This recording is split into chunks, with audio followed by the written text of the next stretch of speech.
Et bonjour tout le monde, enfin bonsoir pour le coup. Il est donc 20h45, vous savez, hein, un petit peu de retard dû à un planning, à des horaires de dîner qui sont un peu... je suis désolé, enfin voilà. Je suis désolé. Salut Dorian, salut Xev, salut Sanclonia39, bonjour à vous, j'espère que vous allez bien, j'espère que votre journée s'est bien passée, j'espère que ce live la clôturera de la plus belle des manières, puisque nous allons parler de choses intéressantes. Nous rentrons, je pense, depuis Révolution des Duellistes, nous rentrons dans la meilleure phase de tout 5D. Musique un poil trop forte par rapport à ta voix. Je te remercie, Xev, pour le petit retour là-dessus. Alors, non, il n'y en a plus. S'il te plaît. Allez, on va dire que c'est bon. Normalement, on est bon. On n'entend quasiment plus la musique, normalement. Il ne devrait pas y avoir de problème. Voilà. Du coup, disais-je, on est rentré depuis Révolution des Duellistes dans la meilleure phase de Yu-Gi-Oh 5D, avec les monstres synchro les plus intéressants, je pense. Donc là, on se retrouve pour parler de l'extension suivante, l'analyser un peu en avance, puisqu'il s'agit de Explosion des étoiles, ou Star Strike Blast en anglais, d'où le titre du live, hein, vous l'avez vu, allons exploser les étoiles, on va savoir pourquoi. Est-ce que j'ai des annonces en début de live à faire? Je pense qu'il y aura un live... samedi soir, Ah non, samedi soir, je suis au restaurant. Non. Dommage. Il y aura sans doute un live vendredi soir. Pour faire, selon les prévisions, soit une ouverture de display, la bataille du chaos, soit la construction d'un deck Albaz à partir de 3 decks de structure, qu'on voit un peu ce qu'il est possible de faire. Je vous avoue que je me suis un peu renseigné sur les nouvelles cartes, mais pas trop, donc on va les découvrir en live ensemble. Ça va être sympa, je pense. Je risque probablement de faire des erreurs, ne m'en tenez pas rigueur, hein, de toute façon je suis...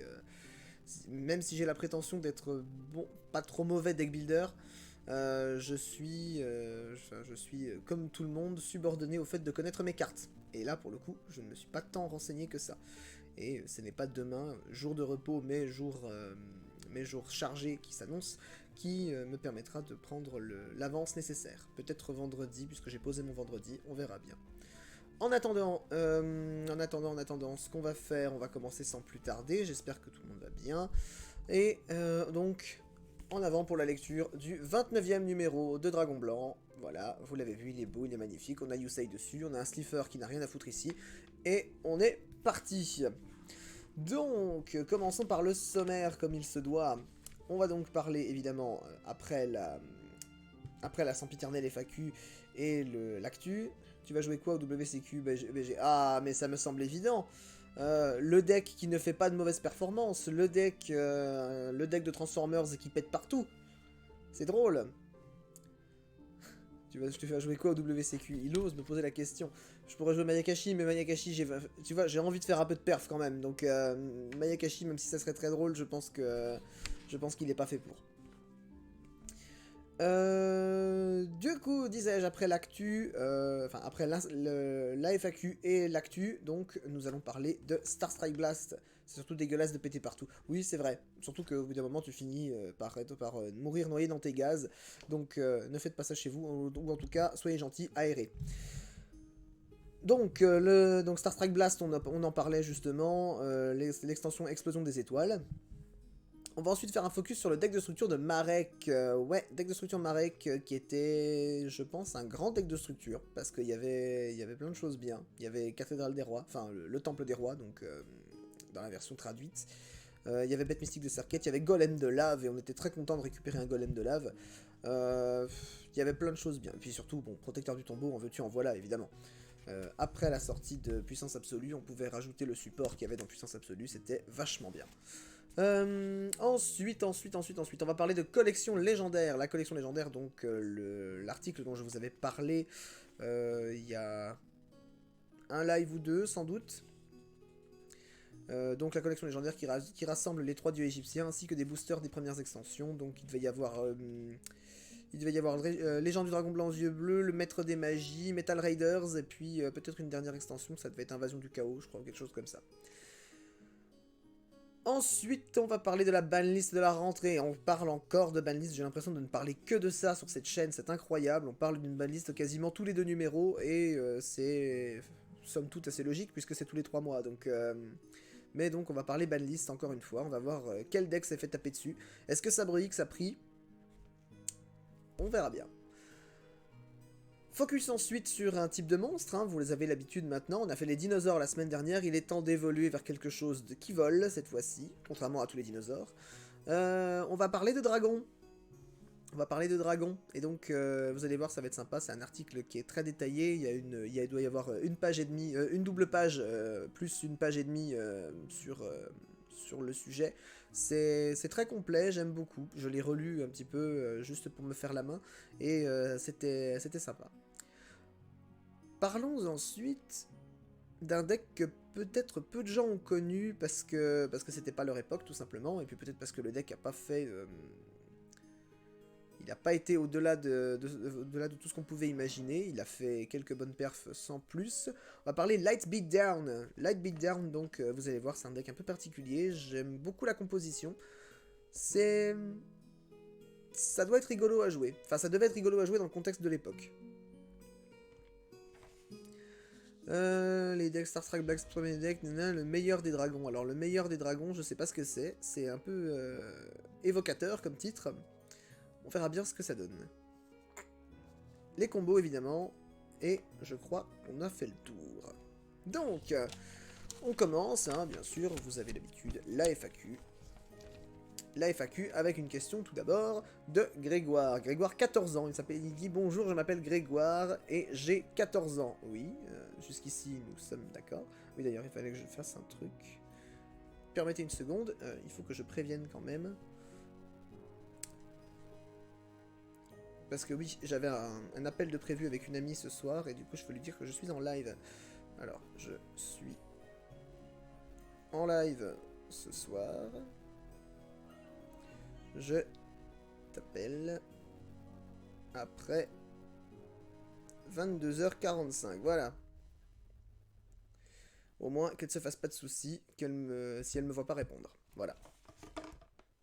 Du coup, bonjour, je m'appelle Grégoire et j'ai 14 ans. J'ai une question en rapport avec le deck de type zombie que je joue. Le deck de type zombie. Alors tu vois bien le jeune adolescent.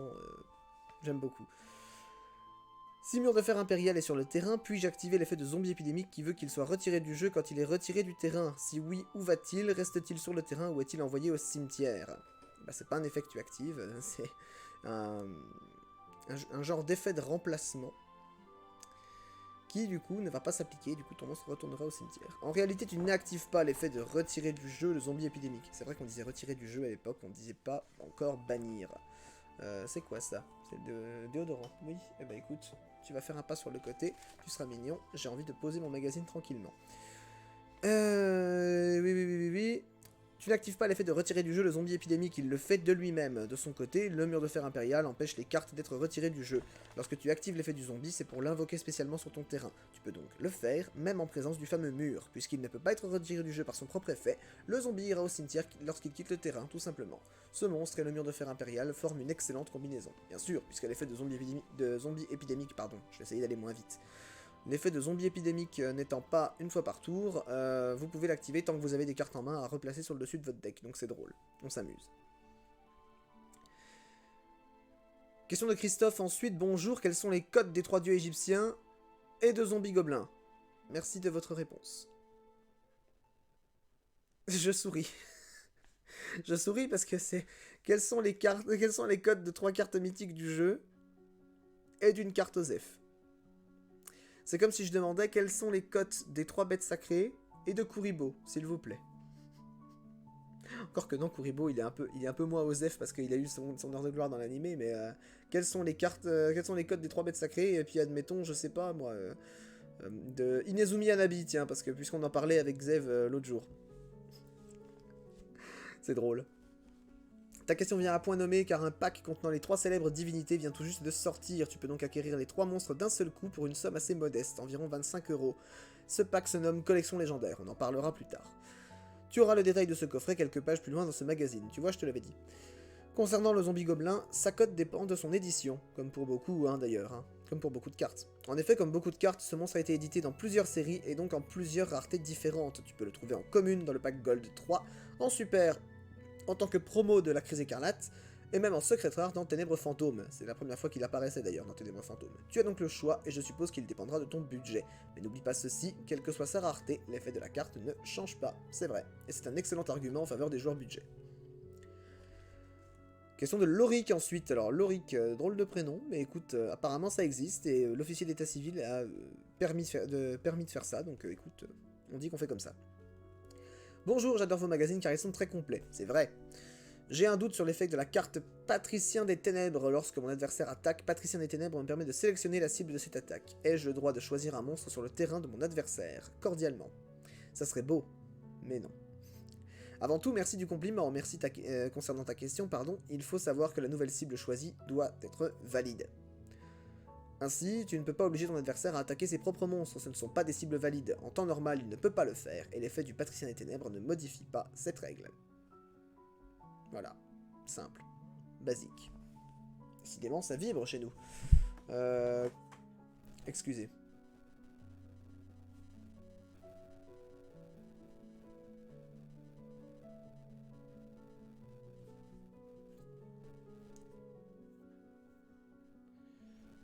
Excusez,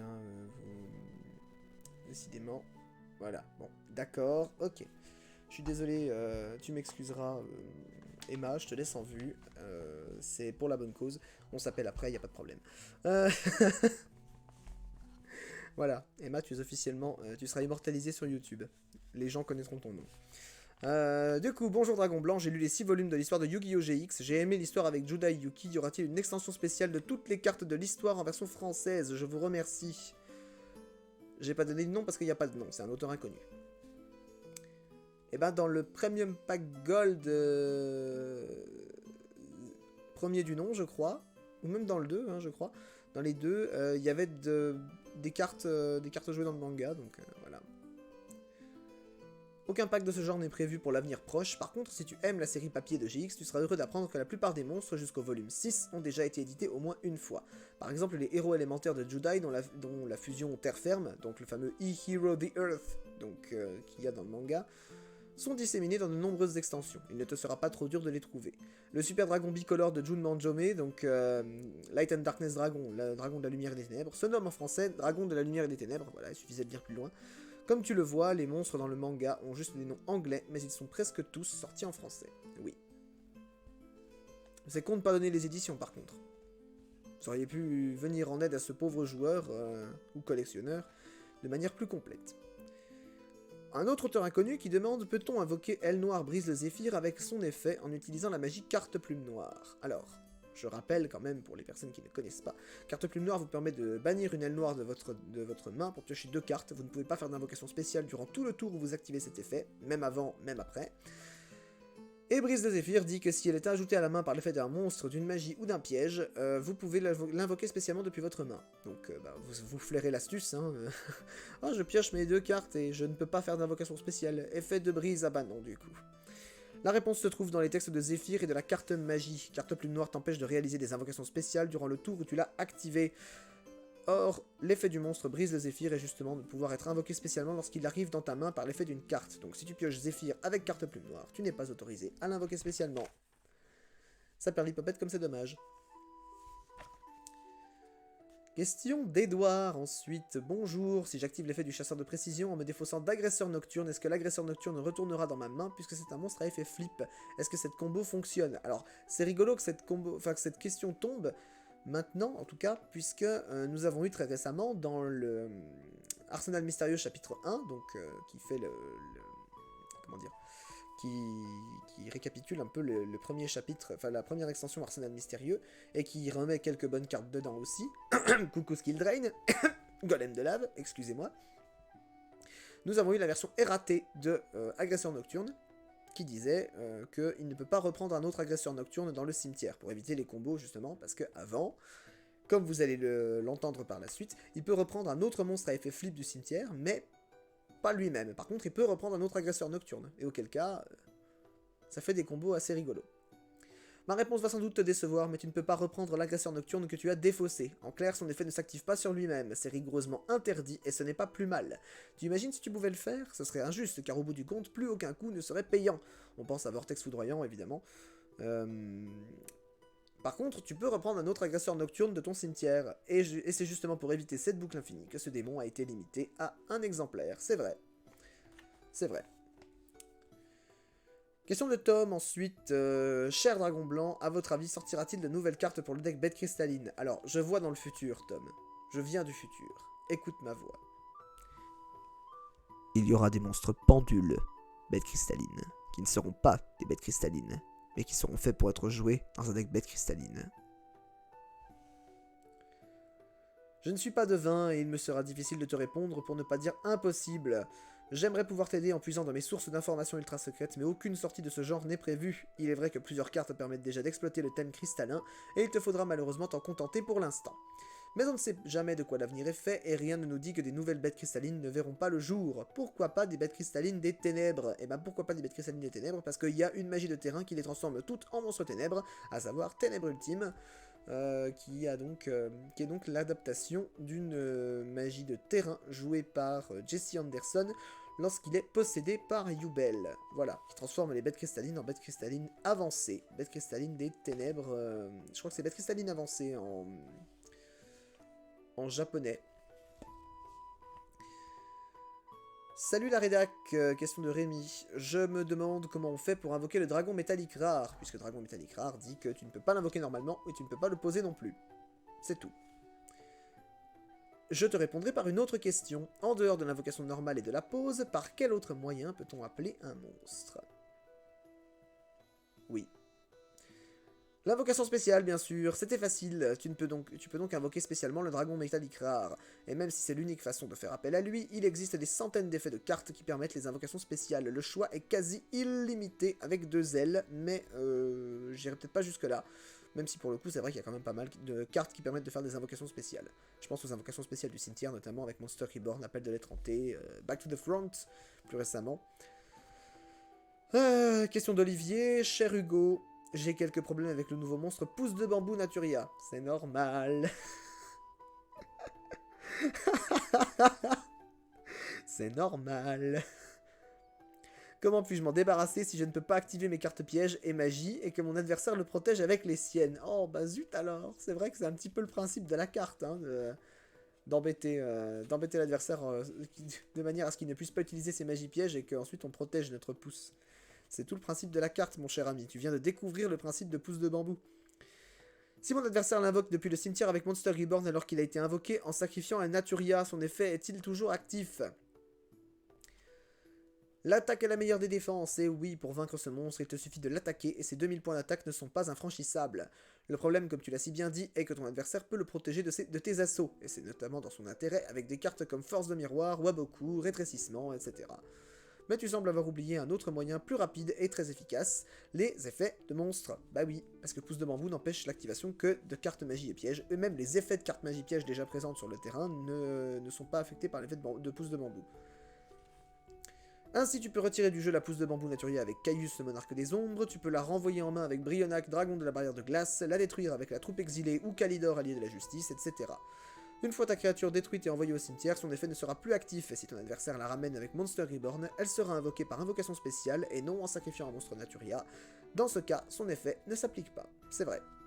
c'est vrai, puisqu'elle oublie avec quel matériel elle a été invoquée, puis de toute façon, ce n'est même pas le même type d'invocation. La carte est considérée comme une copie différente, donc elle ne garde en mémoire que son invocation spéciale dernièrement. Bien.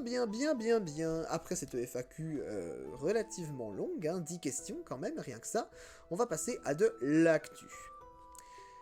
Avec tout d'abord une petite clarification sur les tournois et la procédure de fin de match en général, puisqu'il s'agit d'un article nommé astucieusement « Clarification sur la procédure de fin de match ». Comme vous avez pu l'entendre un peu partout sur la planète Yu-Gi-Oh!, des rumeurs circulent concernant un changement durant la fin du match. Notamment sur les forums de jeu, hein, ça circule.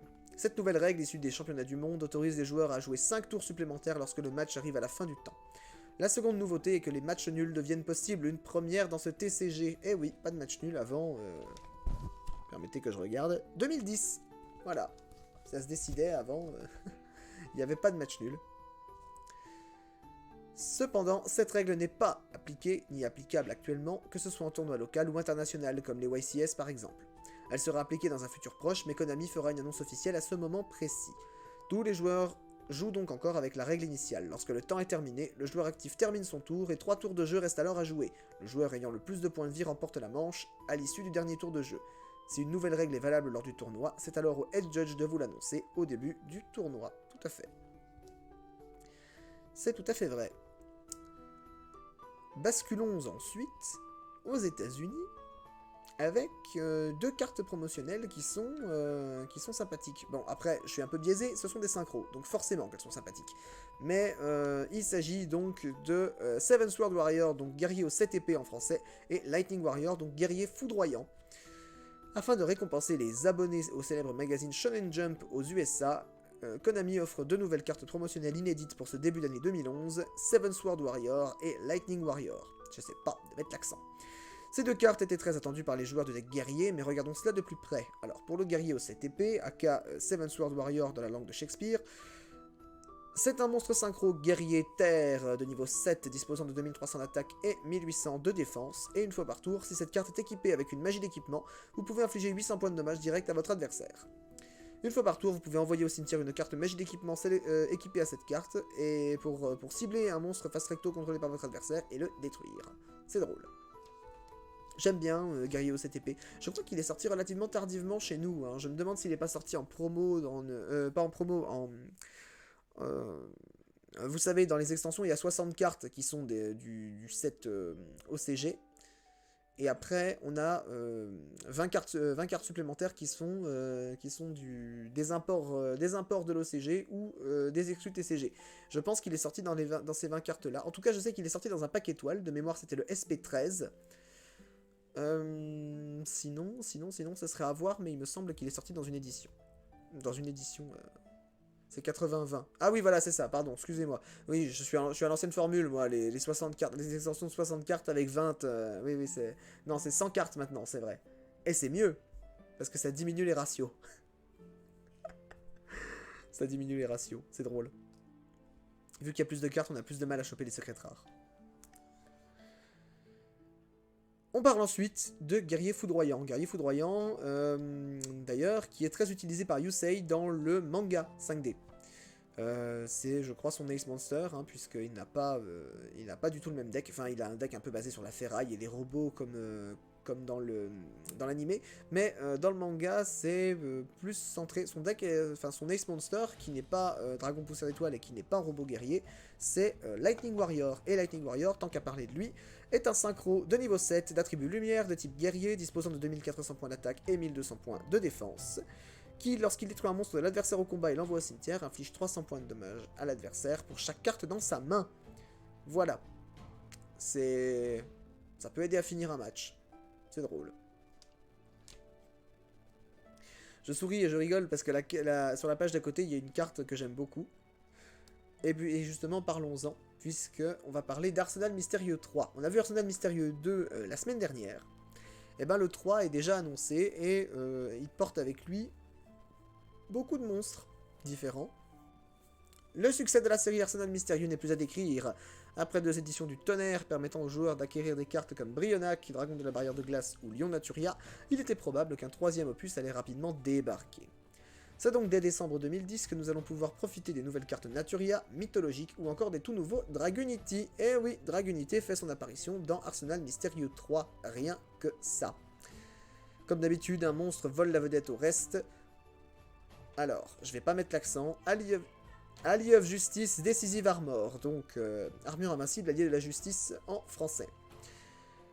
Armure invincible, donc monstre relativement oublié maintenant, mais qui est ressorti dans justement le Arsenal Mystérieux chapitre 1. Et qui est donc un monstre synchro de niveau 10, disposant de 3300 d'attaque et 3300 de défense. C'est un monstre ténèbres de type machine, qui dit que si votre adversaire contrôle un monstre lumière face recto, vous pouvez sélectionner et activer un des effets suivants une fois par tour. Détruisez une carte face verso de votre adversaire. Amusant. Envoyez une carte de votre main au cimetière et détruisez toutes les cartes magie et pièges que l'adversaire contrôle. Donc plus mode d'Amarpi en échange d'une défausse. Moi j'aime bien. Mais surtout, le troisième effet, qui peut être extrêmement intéressant contre Dritron quand vous jouez premier. Envoyez toutes les cartes de votre main au cimetière pour regarder la main de votre adversaire et envoyez tous les monstres lumière au cimetière. Ensuite, infligez autant de dommages directs que l'attaque combinée des monstres lumière défaussés par cet effet. Ouais. Ouais, c'est débile. Contre Dritron. Ah bon? Ah bah écoute... Faut qu'il contrôle un monstre lumière face recto, c'est un peu dommage quand même, mais ça peut être extrêmement drôle. Ça peut être extrêmement drôle avec des combinaisons à base de espion de chienne, justement pour donner à l'adversaire un monstre lumière, et justement pouvoir permettre d'activer les effets de armure invincible. Ça donne lieu à des trucs débiles, mais j'aime bien. Parlons enfin des YCS. Le metagame pour ces 6 mois, est désormais définitivement établi. Le premier YCS de Toronto, rassemblant la crème des duellistes américains et canadiens, a été remporté par le favori local, Lazzaro Bellido. Si. Non, bah si, parce que c'est si en italien aussi, donc il a un nom qui a une bonne tête d'italien. Utilisant un deck Sabre X, ça alors. Malgré la non-présence du chasse-sauveteur, il a su s'imposer face à une horde de decks bêtes gladiateurs dans le top 16. Les deux YCS suivants étaient donc attendus au tournant. Le YCS de San José nous offre donc un résultat inédit puisqu'un deck Light Beatdown s'impose. Light Beatdown dont on aura la joie et le plaisir de parler plus tard. Désolé mais je vais y aller, je suis claqué, bonne nuit et à demain. Et bah écoute Xev, ça me fait plaisir que tu sois passé, de toute façon on se dit à demain évidemment. Je te dis bonne nuit, prends soin de toi et bois de l'eau, c'est important. Tchuss. Light Beatdown, disais-je. Ce deck révolutionnaire d'Angel Flores est donc un nouvel archétype à anticiper pour les prochains tournois dans ce format. Le troisième et dernier YCS est l'édition européenne qui s'est déroulée à Bochum. 1279 joueurs, rien que ça, 1279 joueurs, étaient présents pour tenter de remporter les prestigieux Dark Lord. Après un top 16 très diversifié, c'est finalement Michel Gruner, champion allemand, qui s'est imposé avec un deck Sabre X. Un report, je pense, pas un report, parce que un report en image sera disponible dans le prochain Dragon Blanc. Que je n'ai pas. Dommage, donc on passera directement au 31 la semaine prochaine. La prochaine édition européenne se déroulera en Italie, cependant Konami n'a pas encore divulgué la date ni le lieu de cet événement, que tous les joueurs attendent avec impatience. Bien sûr, les gros tournois sont toujours attendus avec impatience de toute façon, parce que c'est l'occasion de se mesurer au plus grand, et surtout de voir ce que vaut son deck. C'est pour ça que je suis très impatient du YCS qui aura... du WCQ, restons modestes, qui aura lieu chez New Game Info samedi qui vient, samedi et dimanche qui viennent, donc les 16 et 17, pour les personnes qui sont peut-être présentes sur le chat et sur la vidéo, mais qui ne parlent pas beaucoup et qui ne sont pas familières avec notre boutique, rejoignez le YCS, faites l'événement, au moins le 16, si vous voulez pas participer au gros tournoi, faites l'événement au moins le 16, il y a un salon du geek à la halle de Ciel, ça promet d'être intéressant, surtout qu'on a des gros exposants et tout, ça va être sympa, je pense que ça va être très sympa. Puis bon, il y a notre asso aussi, donc faites-nous plaisir, passez nous voir, faites coucou. Parlons maintenant.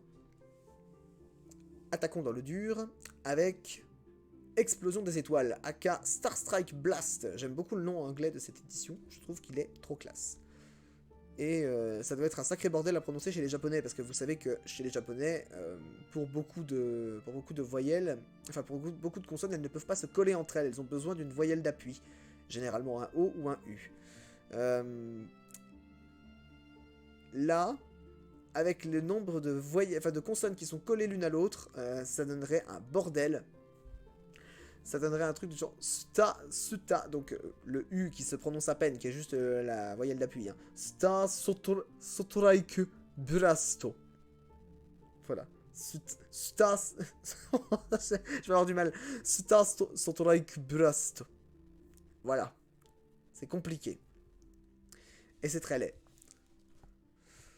Bon, je le fais avec les voyelles exagérées, mais normalement c'est plus fluide que ça, hein, vous le savez, de toute façon les Japonais parlent bien leur langue, j'imagine. Ça restera dans les annales une phrase pareille. Avant-goût donc de Star Strike Blast. Une fois n'est pas coutume, parlons du futur. Dans ce dossier, tu découvriras en avant-première les cartes de la prochaine extension, y compris des exclus TCG. Aile Noire, Naturia, Ferraille, Synchro, la nouvelle famille Karakuri. Ah, c'est vrai qu'il y avait mes petits Karakuri d'amour.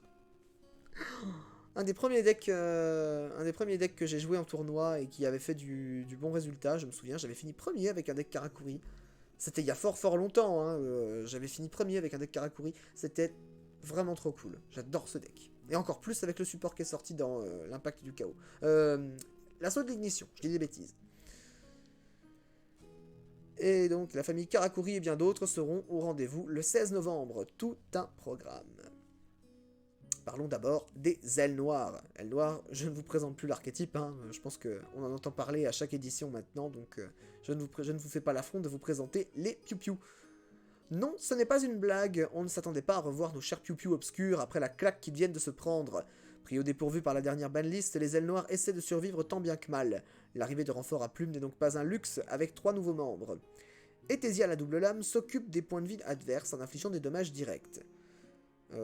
Alors, faudra pas me demander les effets exacts, parce que c'est vrai que je m'en souviens plus très bien. Je vous avoue que c'est des ailes noires qui n'ont pas marqué, notamment parce qu'ils ne sont pas joués en compétition. Donc, voilà. Les deux autres monstres à effet sont sans précédent dans la famille avec des niveaux élevés. C'est vrai, niveau 7 et 10 respectivement pour Abrolos le mégaséisme et Aurora la lumière du Nord. Le premier, Abrolos le mégaséisme, bouh, j'ai peur. Avec 7 étoiles, possède 2 effets. Renvoyer dans la main tous les monstres qu'il combat et renvoyer les magies et pièges adverses en sacrifiant 1000 points d'attaque sur ses 2600 de base. C'est rigolo. C'est rigolo parce que ça fait un petit effet tornade géante que d'un côté. Et puis renvoyer à la main les monstres qu'il combat, bon... Sur les monstres d'extra deck c'est fort, sur le reste je suis pas convaincu. Aurora la lumière du Nord, donc de niveau 10, oui messieurs dames, emprunte durant un tour la valeur d'attaque ainsi que les effets d'un monstre synchro aile noire que tu retires du jeu depuis l'extra deck. Ça peut être drôle avec le maître complet des armures actuellement. Pour la play, tu dois retirer 2 ailes noires que tu contrôles, dont un synthoniseur. Pour une fois, Vayu aura une autre utilité en dehors du cimetière, c'est vrai. S'ajoute à cela 2 nouveaux pièges, retour funèbre et mine aile noire.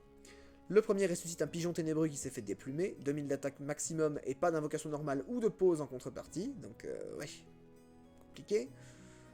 Le second inflige 1000 points de dégâts à l'adversaire et te fait piocher une carte s'il est détruit en présence d'un aile noire. Tout cela suffira-t-il à relancer ces dernières? Point d'interrogation. Bah, surprise, non. Voilà, l'horreur de gloire est passée. Parlons maintenant de mes chouchous. Mes petits chouchous de cette édition. Les monstres de mon cœur, les machines en bois, les Karakuri. Pinocchio a abandonné la fée bleue et Jiminy Cricket pour aller entraîner une nouvelle armée. En effet, Geppetto a repris ses outils pour tailler des machines en bois, s'inspirant de l'esprit samouraï avec les Karakuri. Non, rien à voir avec le Harakiri, quoique. Leur mode de fonctionnement est un peu suicidaire, ces kamikazes foncent la tête baissée dans la bataille. Ils sont obligés d'attaquer dès que l'occasion se présente. Par contre, les Karakuri baissent facilement les bras en cas d'assaut ennemi. Les machines, loin d'être braves finalement, passent immédiatement en défense lorsqu'elles sont ciblées par une attaque. C'est tout le gimmick de Karakuri, hein, de changer de position de combat. Cette faiblesse est largement compensée par les nouvelles magies pièges qui les accompagnent. Qui sont-ils finalement? Tous des machines en forme de tonneau affublées d'un numéro de série, 236, 177, 6318, etc. Alors, je flex un peu, hein, mais... 236 c'est Nisamu le soldat, 177 ça doit être Inashichi le marchand, et 6318 ça doit être Musanishi le bushi, voilà, vous saurez. Les Karakuri ont également l'attribut terre en commun. Nisamu invoque un Karakuri du deck lorsqu'il meurt au combat. Il peut donc aller chercher par exemple Nishipachi, à tes souhaits, qui modifie la position de combat d'un monstre dès qu'il touche le terrain. Inashichi appelle des renforts en ajoutant à ta main un Karakuri quand il est invoqué normalement. Mieux, il ajoute une carte Karakuri, pas forcément un monstre. Donc c'est très très fort et c'est pour ça qu'il faut le jouer. Seul Sazank, donc Sazank le ninja, ne s'occupe pas de ses frères puisqu'il envoie un monstre du terrain au cimetière quand il est flippé face visible. Je vous avoue que je me souviens plus de son numéro, Sazank. Autant les Karakuri d'habitude je connais les numéros, autant ceux-là, non. Celui-là, non. L'explosion de chacun d'eux en milliers de copeaux de bois fournit 400 points d'attaque à Musanishiha le Bushi, oui parfaitement. Reste Shinkuro le baril. D'ailleurs, Shinkuro, avec l'accent japonais, en fait c'est synchro, tout simplement. Genre le mot synchro en japonais, ça se prononce Shinkuro. Donc c'est pour ça que c'est rigolo. Et c'est le Karakuri 96, vous saurez. Reste Shinkuro, donc insensible à une attaque et synthoniseur de son état, comme Nishipachi. Parlons justement synchro avec Burei le Shogun, qui cumule les effets de Nisamu et Nishipachi. Pour mémoire, il invoque depuis le deck un Karakuri et peut changer la position de combat d'un monstre sur le terrain.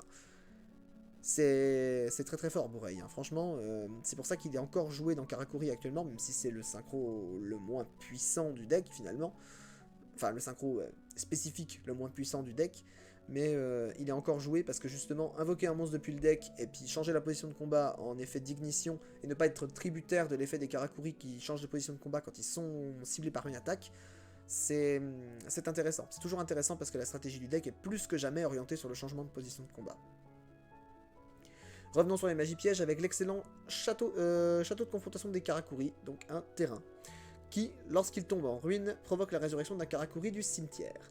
De plus, lorsqu'un tonneau humanoïde attaque un monstre adverse, tu peux changer la position de combat du monstre ciblé. Par contre, si c'est un Karakuri qui change sa position, tu as plusieurs possibilités. Tu peux placer un compteur sur la magie continue Parchemin d'Anatomie Karakuri. Le parchemin, jamais dans mon cœur. J'adore cette carte. Tu vois Union des 6 samouraïs, bah c'est pareil.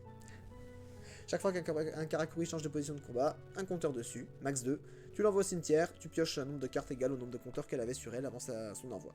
Donc c'est trop fort. Chaque compteur te permet de piocher une carte. Tu peux également détruire une carte avec le manoir Karakuri. C'est vrai qu'il y a des pièges Karakuri. Je l'oublie assez, mais il y a des pièges Karakuri. Je crois que si je devais jouer un piège, ce serait la contre-piège dépôt, parce que c'est la seule intéressante. En dehors de ça, horloge Karakuri et manoir Karakuri sont pas très intéressantes.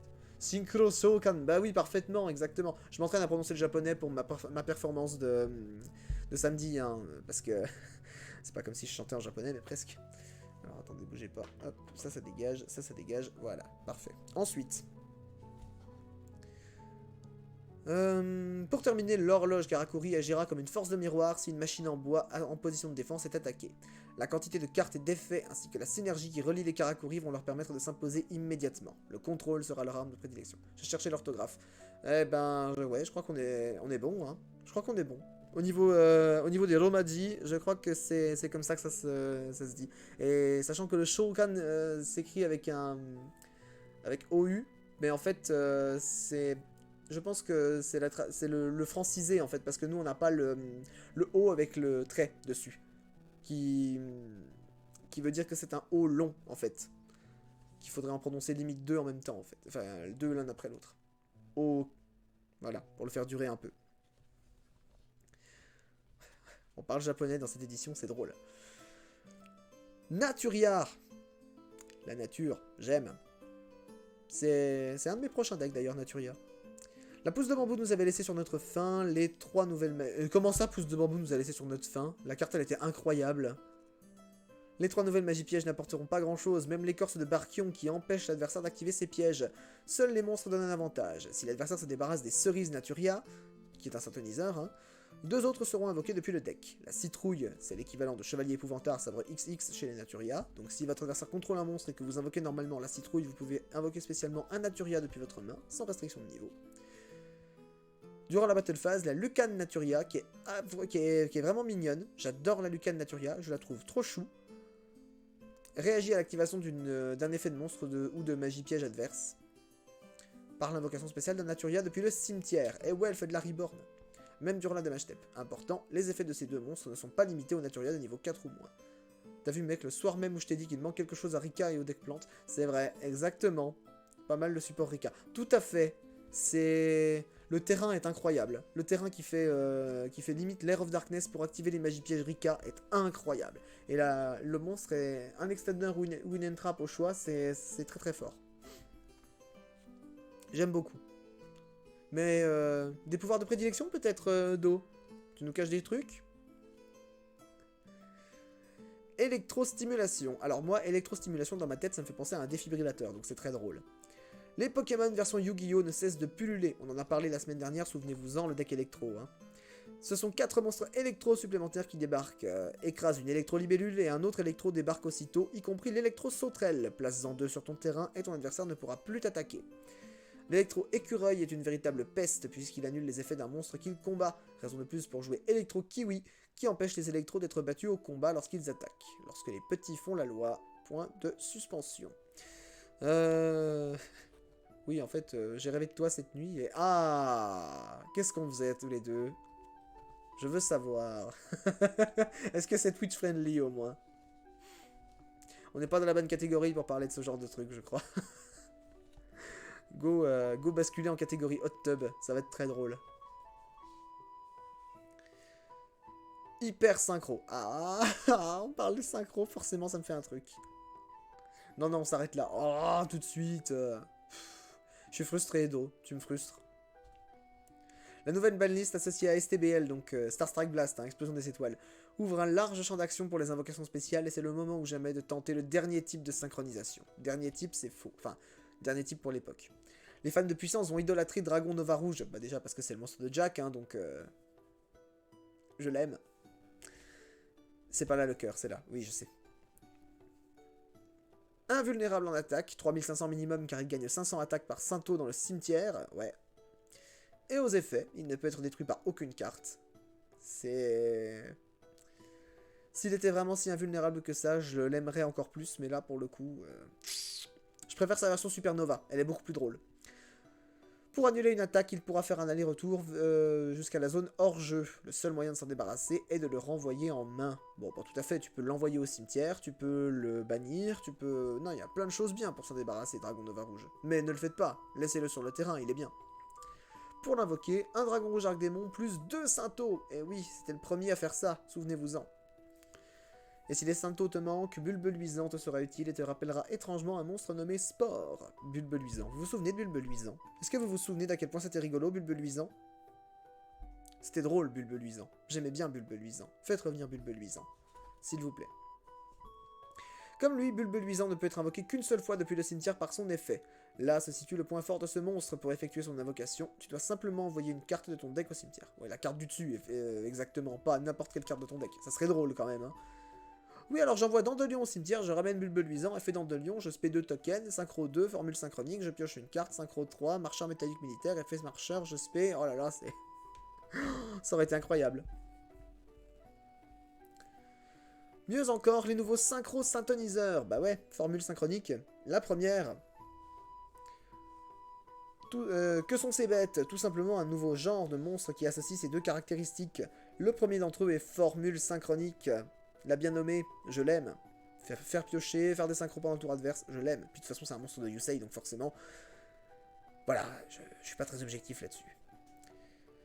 Le premier d'entre eux est formule synchronique niveau 2 qui te permet deux choses. Piocher une carte et réaliser une invocation synchro durant le tour de ton adversaire, tout à fait. On parle beaucoup des synchros dans la prochaine extension car c'est devenu un incontournable, et oui. Bonus, parlons brièvement des exclus de TCG, STBL 0.21 à 0.99.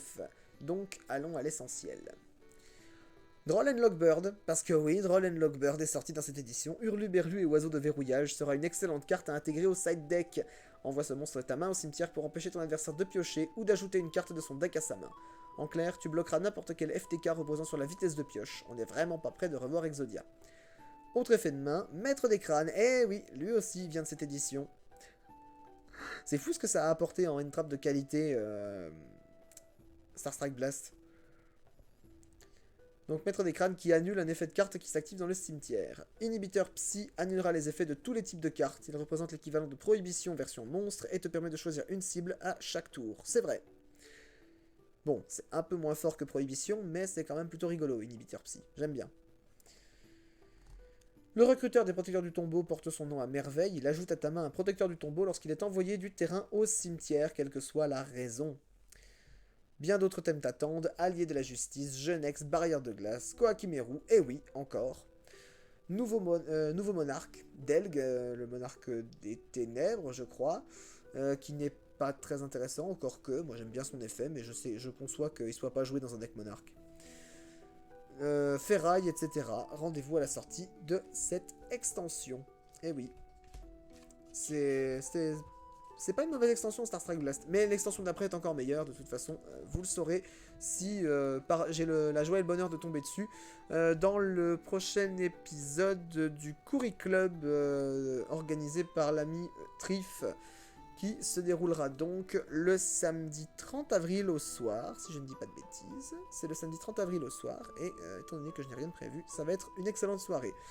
Donc, puisque vous aurez la joie et le bonheur de m'y voir participer, évidemment, pour revenir, pour cette fois-ci essayer de briguer à nouveau une place de premier, hein, puisque je suis tombé au combat la fois d'avant, la faute au thème de Greg, hein, de toute façon, les vrais savent. Mais cette fois-ci, la prochaine fois, ça ne sera pas la même. Je vais les manger. Et j'attends de voir qui tombera sur mon thème. Excusez-moi, mon oreille gratte. J'attends de voir qui tombera sur mon thème. Et si c'est moi, eh bien, grand bien me fasse. Et maintenant, petit retour en arrière, puisqu'on va parler d'un personnage de la première génération de Yu-Gi-Oh! On va parler d'un personnage que les fans adorent, un personnage que beaucoup considèrent comme le meilleur méchant de tout Yu-Gi-Oh! J'ai nommé Marek Ishtar et son deck de structure attitré. On te l'avait annoncé dans le dernier numéro et le voilà fraîchement sorti depuis le 19 octobre. Après avoir rendu hommage aux héros avec Legendary Collection, là j'ai mis l'accent, c'est au tour du grand méchant Marek Ishtar d'être en tête d'affiche. Le nouveau SD te propose de retrouver le jeu de ce personnage avec des cartes incontournables et deux nouveautés dont je vous ai déjà parlé, vous les connaissez, à savoir le Temple des Rois et la Bête Mystique de Serket, qui, malgré sa tronche de scorpion démoniaque, est un elfe, je vous en ai déjà parlé. Marek Ishtar d'abord, petit point sur Marek Ishtar, un petit point très rapide puisque ça va pas durer longtemps. Il appartient à la famille des gardiens du tombeau qui servent la lignée des pharaons de génération en génération. Pour devenir un véritable gardien, Marek doit passer un rituel contre sa volonté. Le rituel est très douloureux, on lui tatoue le secret des 3 dieux égyptiens dans le dos, c'est vrai. C'est à ce moment précis qu'un esprit maléfique s'empare de lui. Après s'être retourné contre son propre père, Marek entame un long voyage pour se venger du pharaon. Son jeu est aussi noir et diabolique que son âme. Oui. Permettez, je m'éclaircis la gorge et surtout... je me redonne un peu de salive parce que boire c'est sympa. De l'eau évidemment, hein.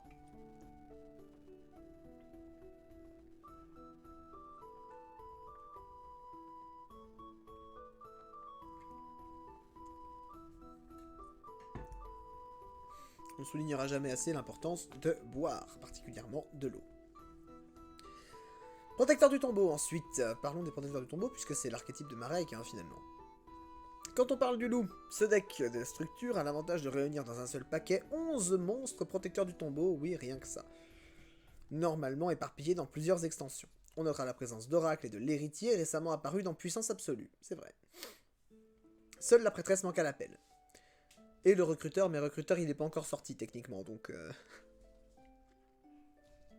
Un tel rassemblement va permettre d'exploiter la synergie qui existe entre tous ces monstres, et certaines magies également absentes au rendez-vous. De plus, Vallée Mortuaire, territoire de prédilection des protecteurs du tombeau, est facilement tutorisable par l'effet du commandant. On aurait aimé voir Sacrifice Royal, mais je pense que ça aurait été un poil too much, parce que la carte est forte quand même. Que la force soit avec toi. Alors là, on est plus sur de la pub de jouets Star Wars qu'autre chose, mais pour le coup, il n'y a rien à voir avec Star Wars. Si tu veux être le padawan de Marek, j'ai menti, il y avait une référence, excusez-moi. Tu te dois de jouer des cartes redoutables. C'est pourquoi, pour la première fois, la Force de Miroir, normalement jouée par Yuki, a été rééditée en commune. Oui, oui, oui. Il y avait Force de Miroir en commune dans ce deck pour la première fois. C'était trop bien. Ce piège fait partie des plus appréciés aux côtés Dommage Torrentiel. D'ailleurs, je crois que j'ai même pas fini ma phrase, mais donc a été réédité en commune. Si, c'est bon.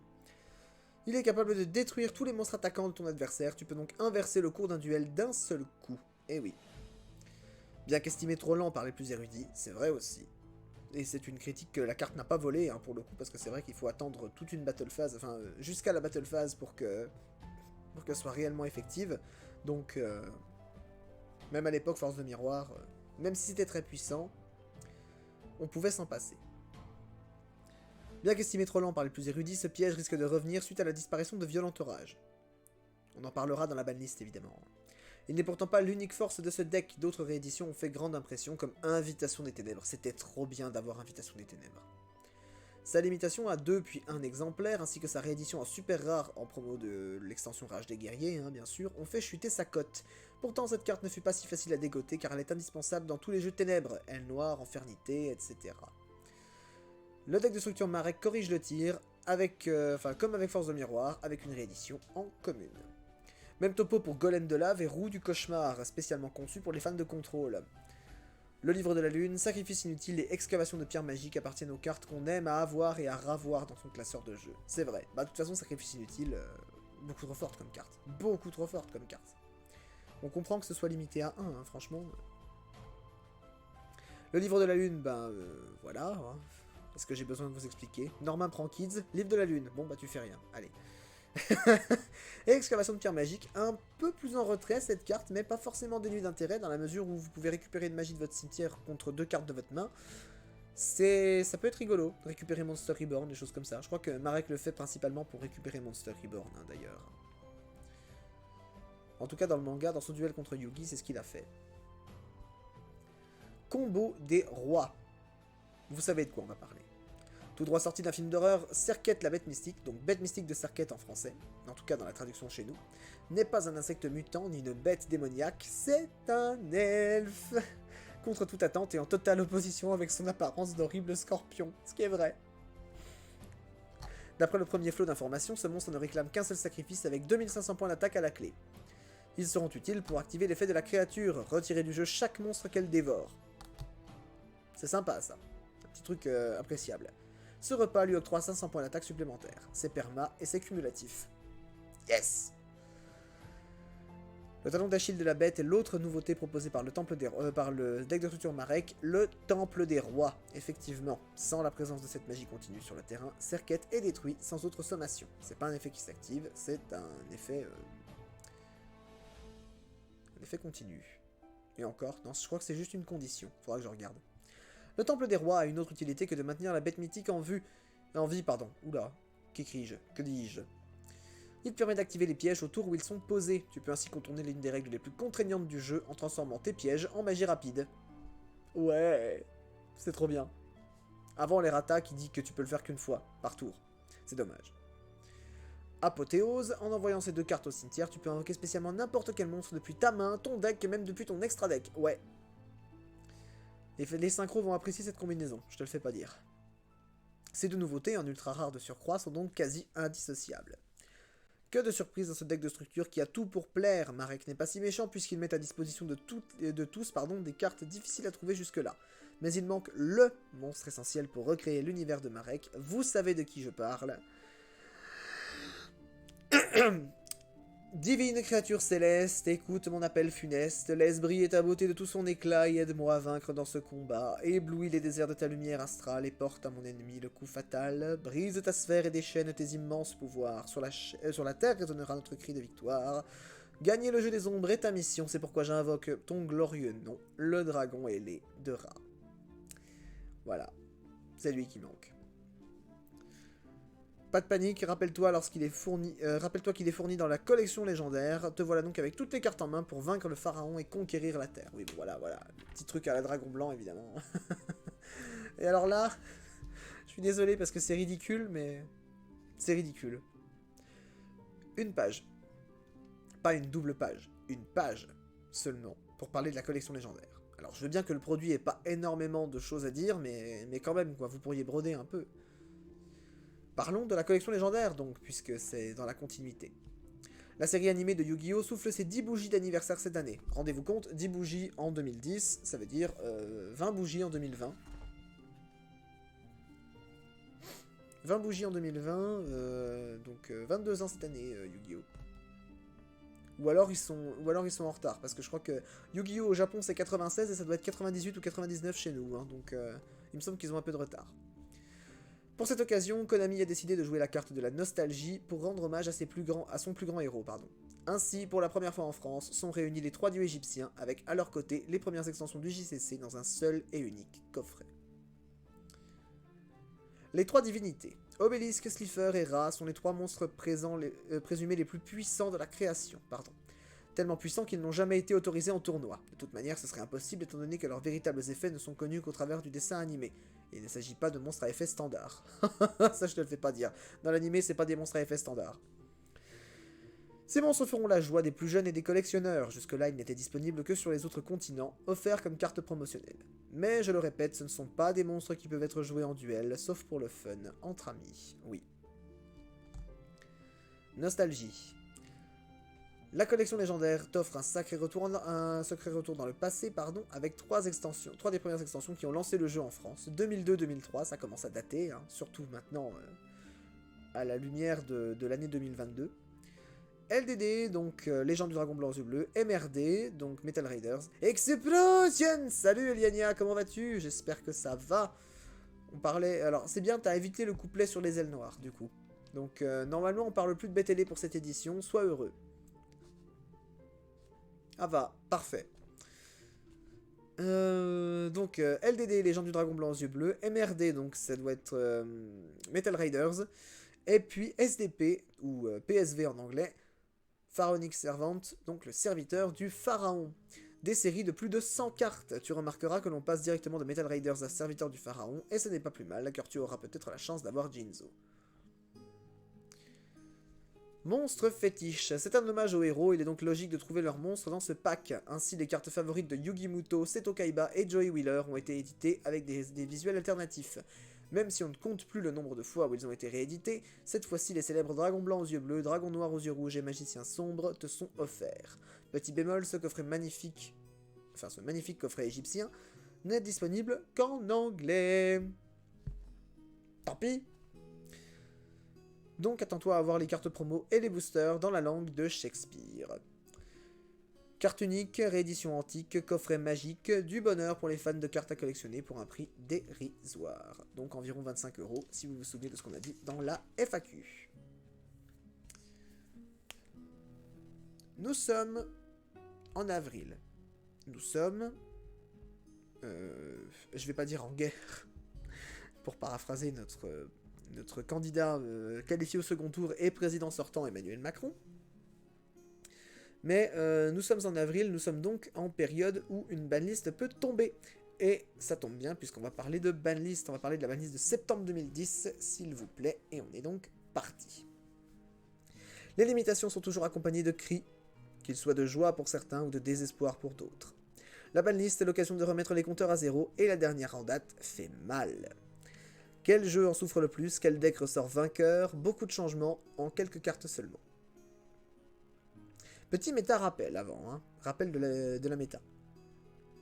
Les restrictions arrivent à point nommé avec le jeu Sabre X qui s'est installé en tête d'affiche, suivi par le deck Frognark, donc Frog Monarch, et surtout le FTK Grenouille, mort en un tour également reposant sur les Batraciens. Malgré leur potentiel impressionnant, le jeu Infernité et sa Handless Combo se sont fait plus discrets que prévu, mais beaucoup moins que les ailes noires et les bêtes gladiateurs. Les estimations lancées 6 mois auparavant sont loin de représenter la situation actuelle. Ainsi, mars 2010 aura sonné l'heure de gloire de Sabre X, mais septembre 2010 sonnera-t-il son glas? Spoiler alerte, oui. Adieu.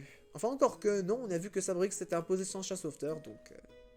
Adieu. Je parlais de cris au début, et c'est surtout un miaulement strident qu'on entend.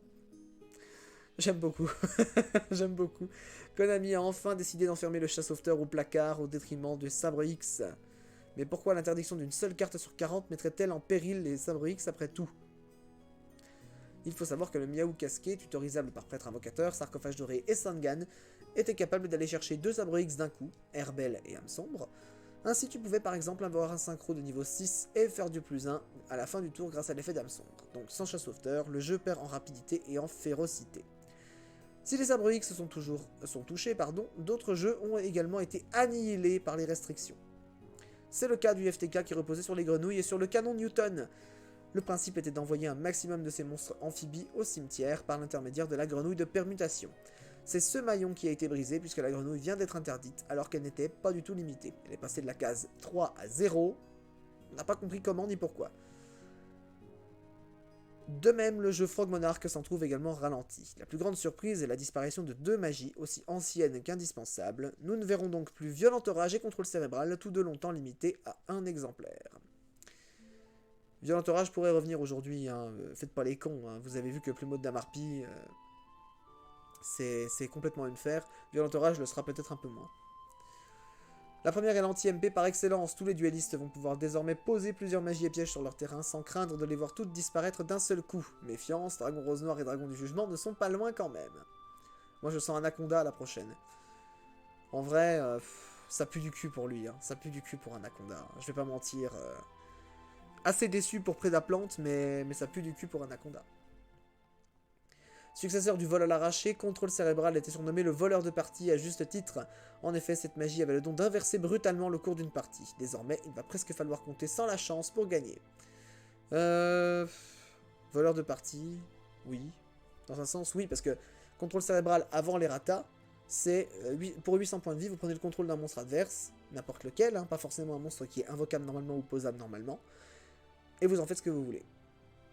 Donc trop drôle, donc trop fort, donc interdit. Un et un seul. La surprise de voir disparaître ces deux magies n'a d'égal que le retour de deux autres plus puissantes encore. Après une très longue absence, Monster Reborn et Trou Noir sont à nouveau débannis. Je ne suis pas certain que Monster Reborn soit moins voleur de partie que Contrôle Cérébral. Tout à fait vrai. Cette remarque est tout à fait vraie. Parce que Monster Reborn, ça débloque des situations que vous imaginez même pas à quel point. Les possibilités offertes se révèlent effectivement plus nombreuses. De même, il est dur de croire que Trou Noir soit moins dévastateur que Violent Orage. Les monstres seront plus vulnérables que les magies à pièges désormais. Les autres nouveautés limitées sont également des magies. Le canon Infernité passe directement de 3 à 1 exemplaire, mettant un terme à la loupe infernale. La limitation d'une carte ne signifie pas pour autant la mort du deck. Au lieu d'invoquer 5 monstres synchro d'un coup, tu n'en invoqueras que 3, ce qui n'est déjà pas mal du tout. A nouveau, le nombre autorisé de tourbillons noirs est réduit de 1, brisant définitivement l'espoir des ailes noires de revenir sur le devant de la scène. Et ouais, aile noire a fait son temps, et d'ailleurs, c'est pas forcément un mal. Autre carte dans le collimateur du dieu restriction, Oppression Royale. 2 banlists, 2 limitations successives pour cette anti-invocation spéciale. D'ailleurs, c'est un coup supplémentaire contre les ailes noires. C'est à croire que les limitations privilégient les invocations spéciales. 2, mais pas plus. Violent Orage s'en va, mais le typhon d'espace mystique endossera à merveille le rôle de remplaçant. De la main ou du terrain, son efficacité n'est plus approuvée et son retour à 2 exemplaires rappellera le bon vieux temps. Les points de vie ne sont plus à l'abri puisque Trio, Ojama et Cylindre Magique sont eux aussi de retour après un long séjour dans la catégorie des cartes limitées. Constat absolument identique chez les monstres avec la semi-limitation de chasseur de monstres. Chasseur de précision sans doute. Je vais regarder dans les semi-limités. Chasseur de précision, oui c'est ça. Et du célèbre Sorcier du Chaos. Sorcier du Chaos, vous vous souvenez, hein, la blague de Sorcier du Chaos qui fait des va-et-vient entre banni, limité, semi-limité, limité, banni, et puis ainsi de suite. Et ben là, ce dernier fait le yo-yo au sein des restrictions puisqu'il ne cesse de changer de catégorie de limitation depuis plusieurs banlists. Alors, avec tout ça, qui parle de contrôle du terrain? Retour à la normale. Rainette en 3 exemplaires, pas véritablement de quoi casser des briques dès lors qu'elles se bloquent entre elles. C'est vrai. La première fait que vous ne pouvez pas invoquer les 2 autres en fait. Puisqu'il faut contrôler aucun monstre pour invoquer Rainette. Enfin non, on peut en contrôler qu'une seule je crois. Le retour du décret royal, second yo-yo des limitations à 3, sera une arme fatale contre tous les kamikazes qui n'auront plus peur de se prendre Violent Orage en posant 5 pièges. A l'opposé, le retour des dragons est annonciateur de changement. Le dragon rose noir, mélange épineux de Trou Noir et Violent Orage, repasse à 3. Donc souvenez-vous, c'est la banlist de septembre 2010 qui a remis Dragon Rose Noir à 3. Oh. Il y a certains decks qui lui disent vraiment pas merci, hein, je vous le dis. Le dragon des ruines et dents de lion ont de beaux jours devant eux. Et de plus, les 3 cyberdragons sont à nouveau autorisés. Et ils seront d'une aide appréciable pour ça. Conclusion, l'avenir est flou et c'est l'intérêt des banlistes de redonner une chance à divers jeux. Les possibilités sont infinies au début. Si la banlist est marquée par le ralentissement de quelques jeux, pour ne pas dire la disparition totale de certains, elle l'est également par le retour de certaines cartes potentiellement puissantes. À vos stylos, messieurs les builders, la compétition au meilleur deck est relancée pour 6 mois. Ardue est la tâche de deviner quel jeu dominera le prochain metagame. N'oublie pas de tenir compte des futures sorties, dont la prochaine extension dont on a déjà parlé.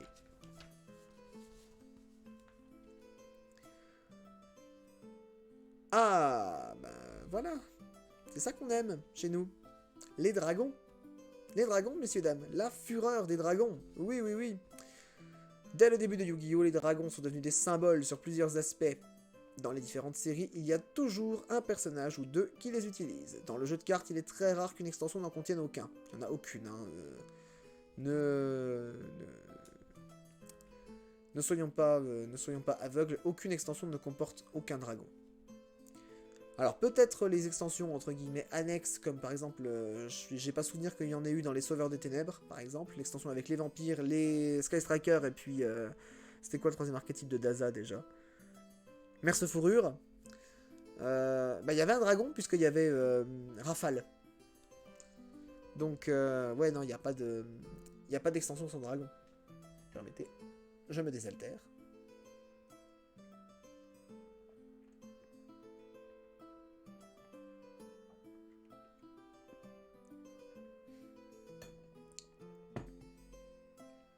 Voilà.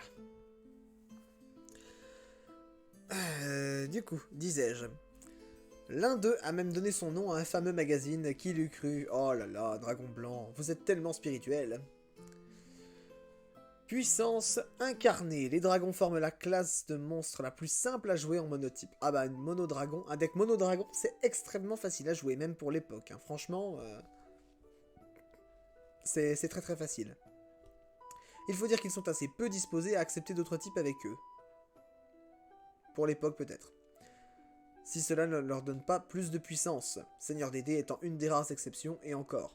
Oui, parce que Seigneur des dés, la flûte d'invocation du dragon, vous invoquez spécialement 2 dragons de votre main, c'est très drôle, on s'amuse.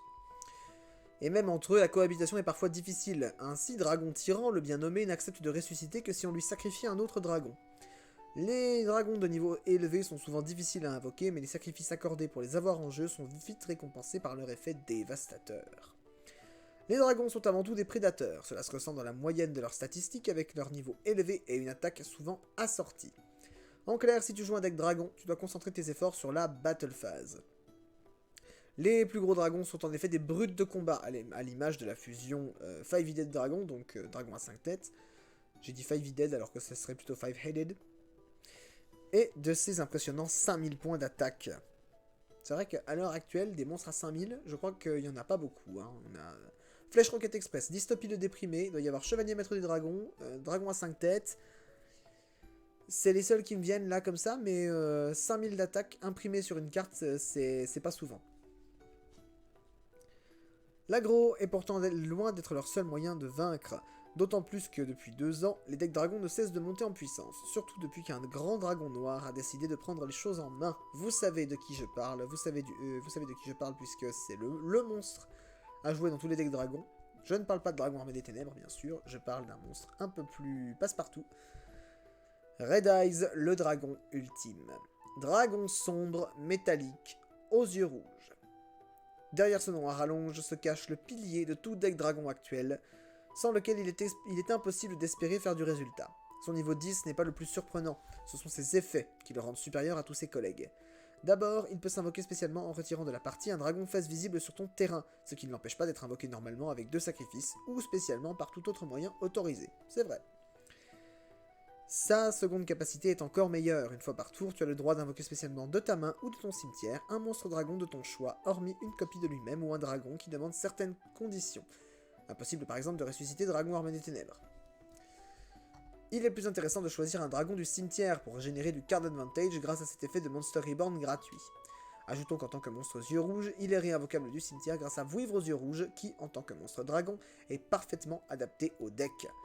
Et son attaque de 2800 le met au niveau de bien des monstres populaires. À lui seul, il mérite donc une attention particulière. très très intéressant Red Eyes. Et c'est pour ça d'ailleurs qu'il a été erraté, hein, parce que... Enfin, limité d'abord, erraté ensuite, mais c'est pour ça qu'il a été erraté, c'est parce que c'était trop fort. Son effet était beaucoup trop fort. La Toolbox Dragon. Le terme Toolbox, alors, un terme de jargon presque méta, hein, qu'on retrouve généralement chez les joueurs de tournoi, et ben là, pour le coup, vous avez décidé de vous la jouer un peu plus professionnelle, Dragon Blanc, et j'aime bien ça. Le terme Toolbox désigne un ensemble de cartes qui, une fois associées, augmente l'explosivité d'un deck. Chez les dragons, la Toolbox se focalise sur les invocations spéciales et le contrôle du terrain. En tant que tuteur, Dragon Masqué est un incontournable. Il contribue à l'accélération du deck, renforce ta protection et sert au besoin à invoquer des dragons de niveau 5 et plus en tant que sacrifice. Grâce à son effet, il est capable d'invoquer depuis ton deck un bon nombre de dragons fort utiles selon la tactique employée. Dragon détonnant détruit les monstres dont tu as du mal à te débarrasser en combat. Dragon totem compte comme 2 sacrifices s'il est sacrifié pour un dragon. Pratique pour la foule de dragons de niveau 7 et plus que le jeu propose. De plus, à l'instar de Renette, il revient du cimetière en stand-by phase si le besoin s'en fait sentir, à condition d'avoir aucun non-dragon dans ton cimetière. On en revient à la méfiance des dragons envers les autres types. Griffon Delta est un synthoniseur de niveau 3 qui augmente le niveau d'un autre de tes monstres de 1. C'est pour ça que j'aime beaucoup Griffon Delta comme synthoniseur, je le trouve extrêmement adaptable. C'était un de mes synthoniseurs préférés de l'époque, ça l'est toujours aujourd'hui. Une fois par tour, rien de tel pour choisir un synchro adapté au moment opportun, d'autant que de très nombreux monstres synchro parmi les plus joués sont des dragons, que Dragon Sombre Métallique aux yeux rouges rend facilement réinvocable. Les magies et pièges font également partie de cette toolbox. La combo la plus répandue fait appel à Fusion du Futur et Dragon à 5 têtes. Tu obtiens de cette façon l'équivalent de 5 sacrifices inutiles en une seule fois. Les dragons ainsi envoyés au cimetière servent alors à mettre en place ton jeu, que ce soit avec Vouivre, Dragon Sombre, Dragon Totem, ou tout autre dragon capable de ressusciter. Parmi les cartes à thème dragon, Souffle Ardent est un bon piège, c'est vrai. En sacrifiant un dragon, peu importe qu'il soit visible ou non, tu détruis tous les monstres sur le terrain dont le niveau de défense ne dépasse pas le niveau d'attaque du dragon sacrifié. Ce piège peut être chaîné, contrairement à Force de Miroir ou Hommage Torrentiel, qui demandent des conditions d'activation spécifiques. Le bannissement de Violent Orage rend un bon nombre de joueurs trop confiants, pensant qu'ils peuvent poser 4 ou 5 magies et pièges, et que ça ne présente aucun risque. Ce serait oublier Écrasement Destructeur, qui détruit une magie ou piège en infligeant 500 points de dommage, ou le Battement d'Aile du Dragon Géant, carte que j'adore aussi, qui est un Violent Orage déguisé. Pour en tirer le meilleur parti, pense à Dragon Cruel, l'équivalent draconique de Cyber Dragon. Tout à fait. Négation, Destruction.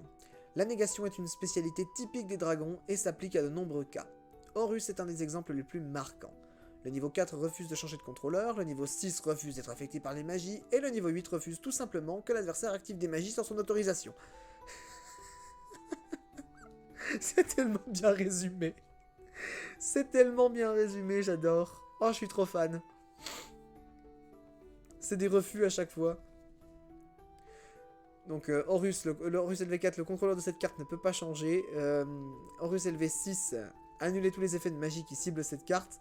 Et Horus LV8, vous pouvez annuler l'activation d'une carte magie contrôlée par votre adversaire, enfin activée par votre adversaire, et c'est pas une fois par tour, donc effectivement, c'est toi qui décides quand la magie passe ou quand elle passe pas, mais t'as pas de raison de lui faire passer quoi que ce soit si c'est un effet qui n'a aucun coût en fait, parce que c'est vrai que l'effet d'Horus n'a aucun coût.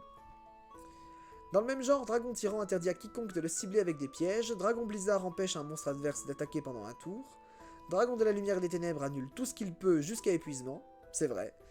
Dragon Materia contre tout effet de destruction de monstres ou de dommages directs par effet. Dragon Pousseur d'étoiles est réputé pour son annulation des effets de la destruction. La fusion Roi Dragoon, qui n'est pas Dragoon, notre Dragoon qu'on a l'habitude de voir, contre tout effet adverse ciblant un dragon. Et Dragon de Foudre Kohakimeru s'oppose à toute invocation spéciale, lumière ou ténèbres. Voilà, au moins tout ça. Ces nombreux exemples montrent bien que les dragons ne sont pas du genre à se laisser marcher sur les pattes par leur proie.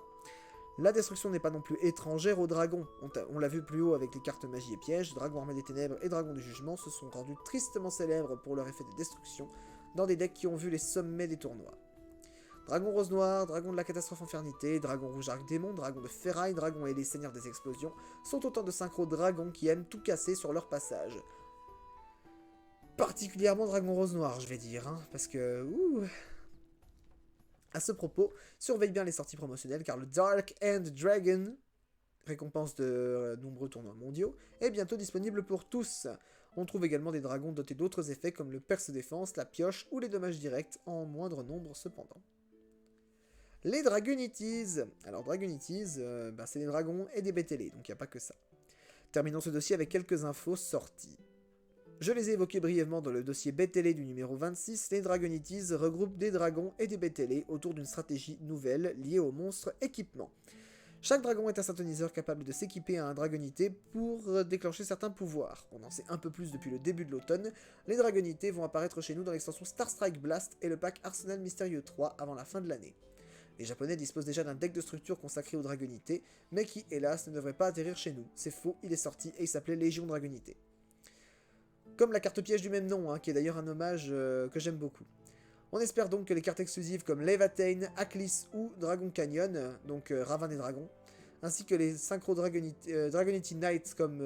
alors ils ont mis Vajranda, c'est Vajrayana en français, seront disponibles en tant qu'exclusivité dans la prochaine version, dans la version européenne de Star Strike Blast. Star Strike. Ça va le faire. Pour les avoir personnellement essayés, je peux assurer qu'ils ont de sacrés combos à proposer, notamment pour gagner en un tour grâce à Hydro Dragon, la classe. C'est vrai. Hydro Dragon d'ailleurs, synchro extrêmement bourrin s'il en est, parce que pouvoir attaquer 3 fois à 3000 d'attaque, c'est quand même plutôt rigolo. Sans maîtrise. Aussi puissants soient-ils sur le papier, les dragons ne sont malheureusement pas exempts de défauts. Hopeless Dragon, le deck dragon ténèbres le plus agressif, est vulnérable aux anti-invocations comme avertissement divin, très répandu depuis sa sortie. Le deck Disaster Dragon, orienté plus aggro-contrôle, est plus solide, mais souffre de sorties parfois trop lentes contre certains adversaires, notamment les Sabre X. Néanmoins, cela n'enlève rien à leur extraordinaire potentiel et les dragons ne sont pas de sérieux outsiders pour rien. Il leur manque juste ce petit quelque chose que les Dragonities apporteront peut-être. On l'espère. J'étais en train de me demander, est-ce qu'on va avoir suffisamment de contenu pour terminer à 22h45? Si c'est pas le cas, le live sera un peu plus court, c'est pas très grave de toute façon. Mais normalement, bon, de toute façon, vous serez pas à jeun de moi, vous n'aurez pas de... Enfin, on va dire que vous ne serez pas en manque de moi, puisque il y aura normalement... si tout se passe bien, 2 lives dans la semaine. Je peux pas être sûr à 100% de live dimanche parce que je vais être de retour de 2 jours qui vont être extrêmement éprouvants pour moi. Mais c'est pas impossible que dimanche il y ait un live. Je mets pas une pièce dessus parce que c'est possible qu'on fasse un truc après le WCQ, donc que potentiellement je ne sois pas dispo. Mais c'est possible aussi qu'on ne fasse rien parce que trop claqué. Donc on verra en fonction. Si jamais je suis trop claqué pour faire une soirée et pas assez pour ne pas faire de live, je ferai sans doute un live.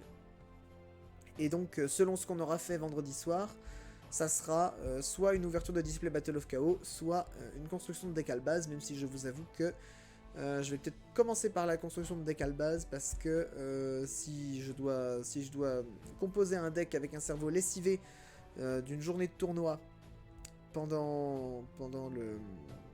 après le WCQ, ça risque d'être compliqué, je vais faire des mauvais choix et puis ça va râler dans le chat puisque vous serez au top. Encore que je sais que pour la plupart on est tous dans la même galère, on va tous faire le WCQ. Donc, on verra bien. Mais dans tous les cas, vendredi soir, déjà vendredi, je dois aller installer aider à l'installation de la salle pour le samedi à Ciel. Donc, je verrai avec Jérémy pour avoir les produits et pouvoir vous proposer un live vendredi soir. Je ne promets rien, même s'il y a de bonnes chances que ça se fasse. Mais je ne peux malheureusement rien promettre.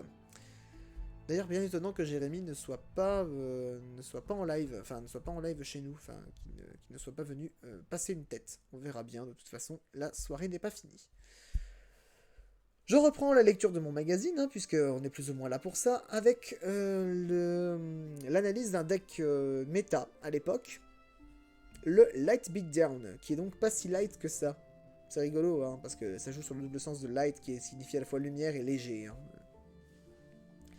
La diversité qu'apporte le nouveau format est très intéressante pour les joueurs du TCG Yu-Gi-Oh! Nous pouvons compter jusqu'à 6 voire 7 decks compétitifs actuellement, malgré une domination légère du deck Sabre X. Aujourd'hui, Dragon Blanc s'intéresse au tout nouveau deck Light Beatdown, victorieux lors du prestigieux YCS de San José.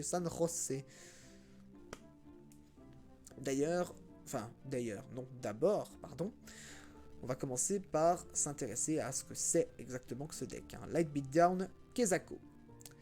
Le deck Light Beatdown est un deck anti-metagame qui dispose de très peu de monstres, uniquement lumière. C'est faux, il y a Herman dedans, donc c'est pas uniquement lumière. Le but du deck est de répondre à toutes les actions adverses par du Monster Removal, donc une carte qui détruit des monstres, tout en gardant ton ou tes monstres sur table. Le but principal de ce deck est de contrer les decks Bête Gladiateur, Sabre X et Seigneur Lumière. La principale qualité de cet archétype est qu'il excelle dans sa régularité, mais présentons maintenant les armes qui rendent ce deck si révolutionnaire dans le metagame. A commencer par un arsenal de guerre, évidemment. Au niveau des monstres, bien sûr, même s'ils sont très peu nombreux, les monstres sont bien une des forces du deck Light Beatdown.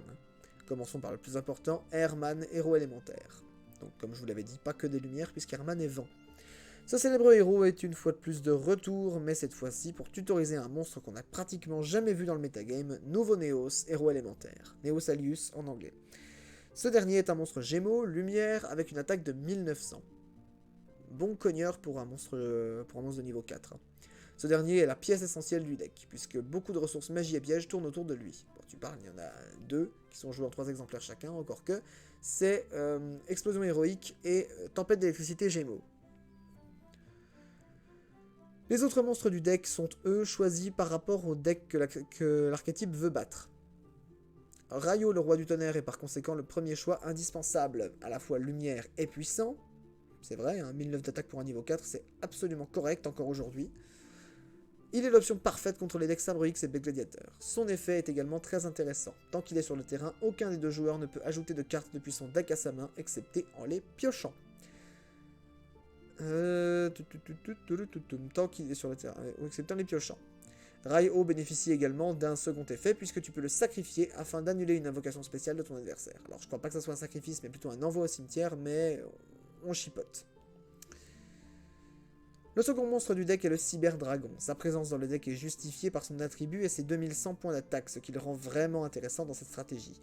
Afin d'entourer toute cette troupe lumineuse, 2 anges de loyauté sont également présents. Ce monstre, qu'on associe généralement au deck Seigneur Lumière, est une surprise que l'adversaire n'anticipe pas souvent. Le dernier monstre lumière du deck est un monstre défensif qui ne s'invoque jamais, illusionniste d'effet. Lorsque ton adversaire active un effet de monstre, tu peux défausser ce monstre pour annuler l'effet du monstre ciblé jusqu'à la fin du tour. C'est pas forcément lorsque l'adversaire active un effet de monstre. Donc là, on se calme. Je suis en train de voir qu'au retour caméra, vous voyez mon linge sale sur le côté gauche de votre écran. Donc, salut le linge sale, salut la pile de linge sale, on t'aime.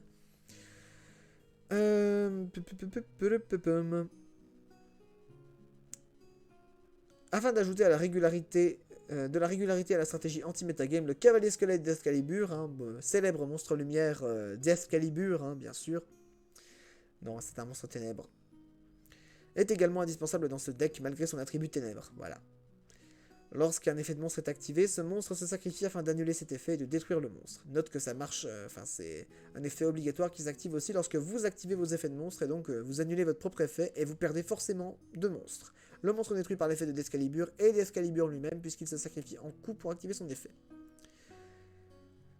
Cet arsenal de monstres, très ennuyeux pour l'adversaire, est assez conséquent, mais voyons maintenant les ressources défensives du deck afin de protéger tout ceci. Les magies d'abord.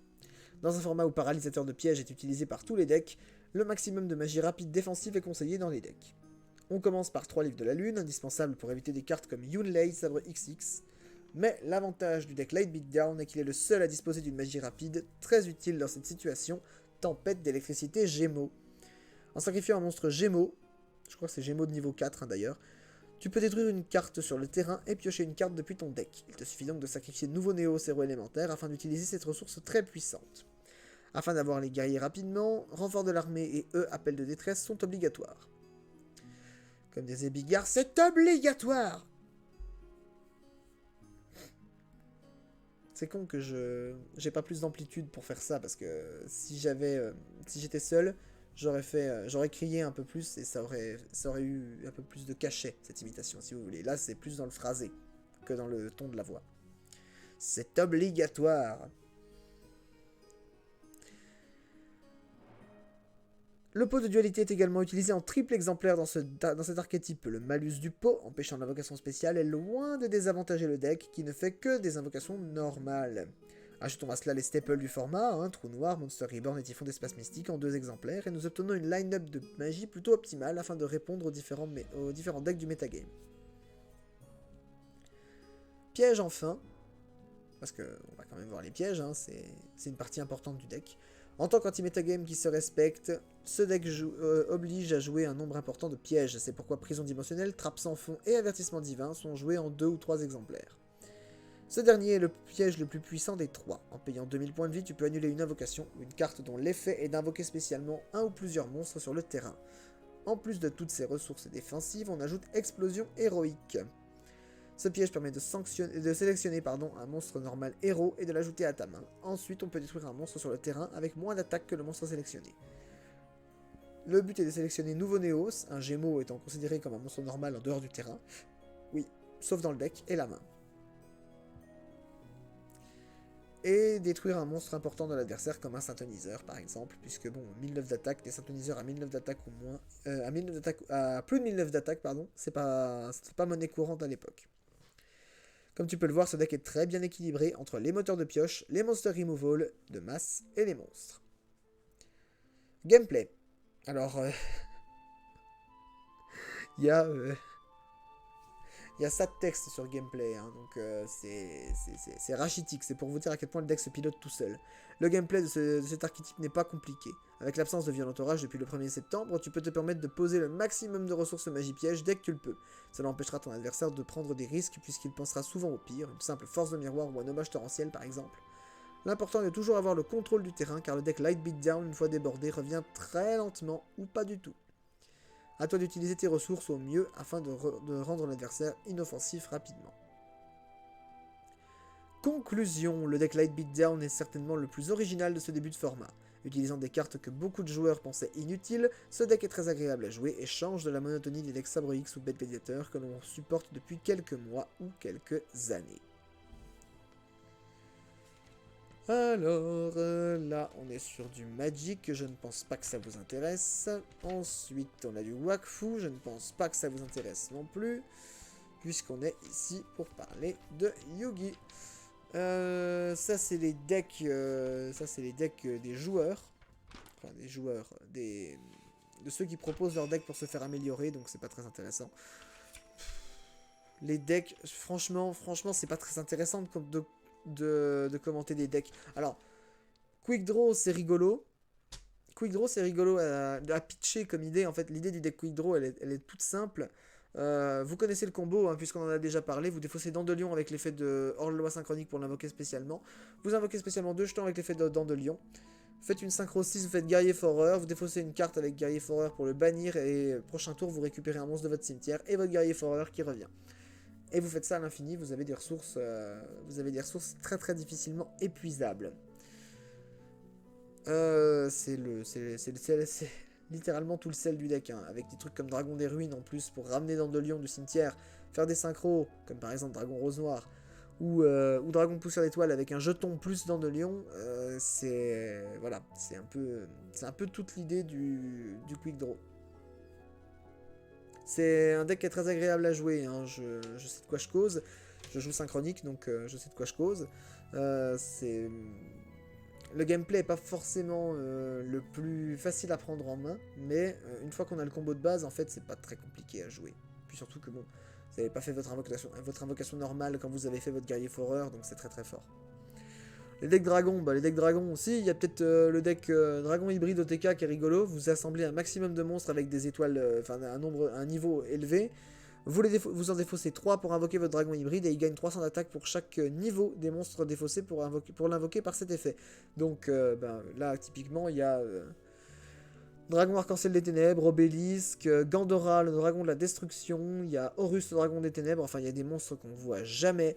Et c'est spécifiquement pour pouvoir les défausser sur dragon hybride. Et du coup, bon bah voilà, vous avez défaussé 3 monstres de niveau 10. Bravo, vous avez un dragon hybride à 9000 sur le terrain, c'est très drôle. Mais en dehors de ça, voilà, bon. On s'en lasse assez vite. Pour ce qui est des combos, alors pour ce qui est des combos, je crois qu'on en a une de moins que d'habitude, on en a 9. C'est... En plus, bon, ça va, elles sont pas extrêmement compliquées à mettre en place, enfin à expliquer en tout cas.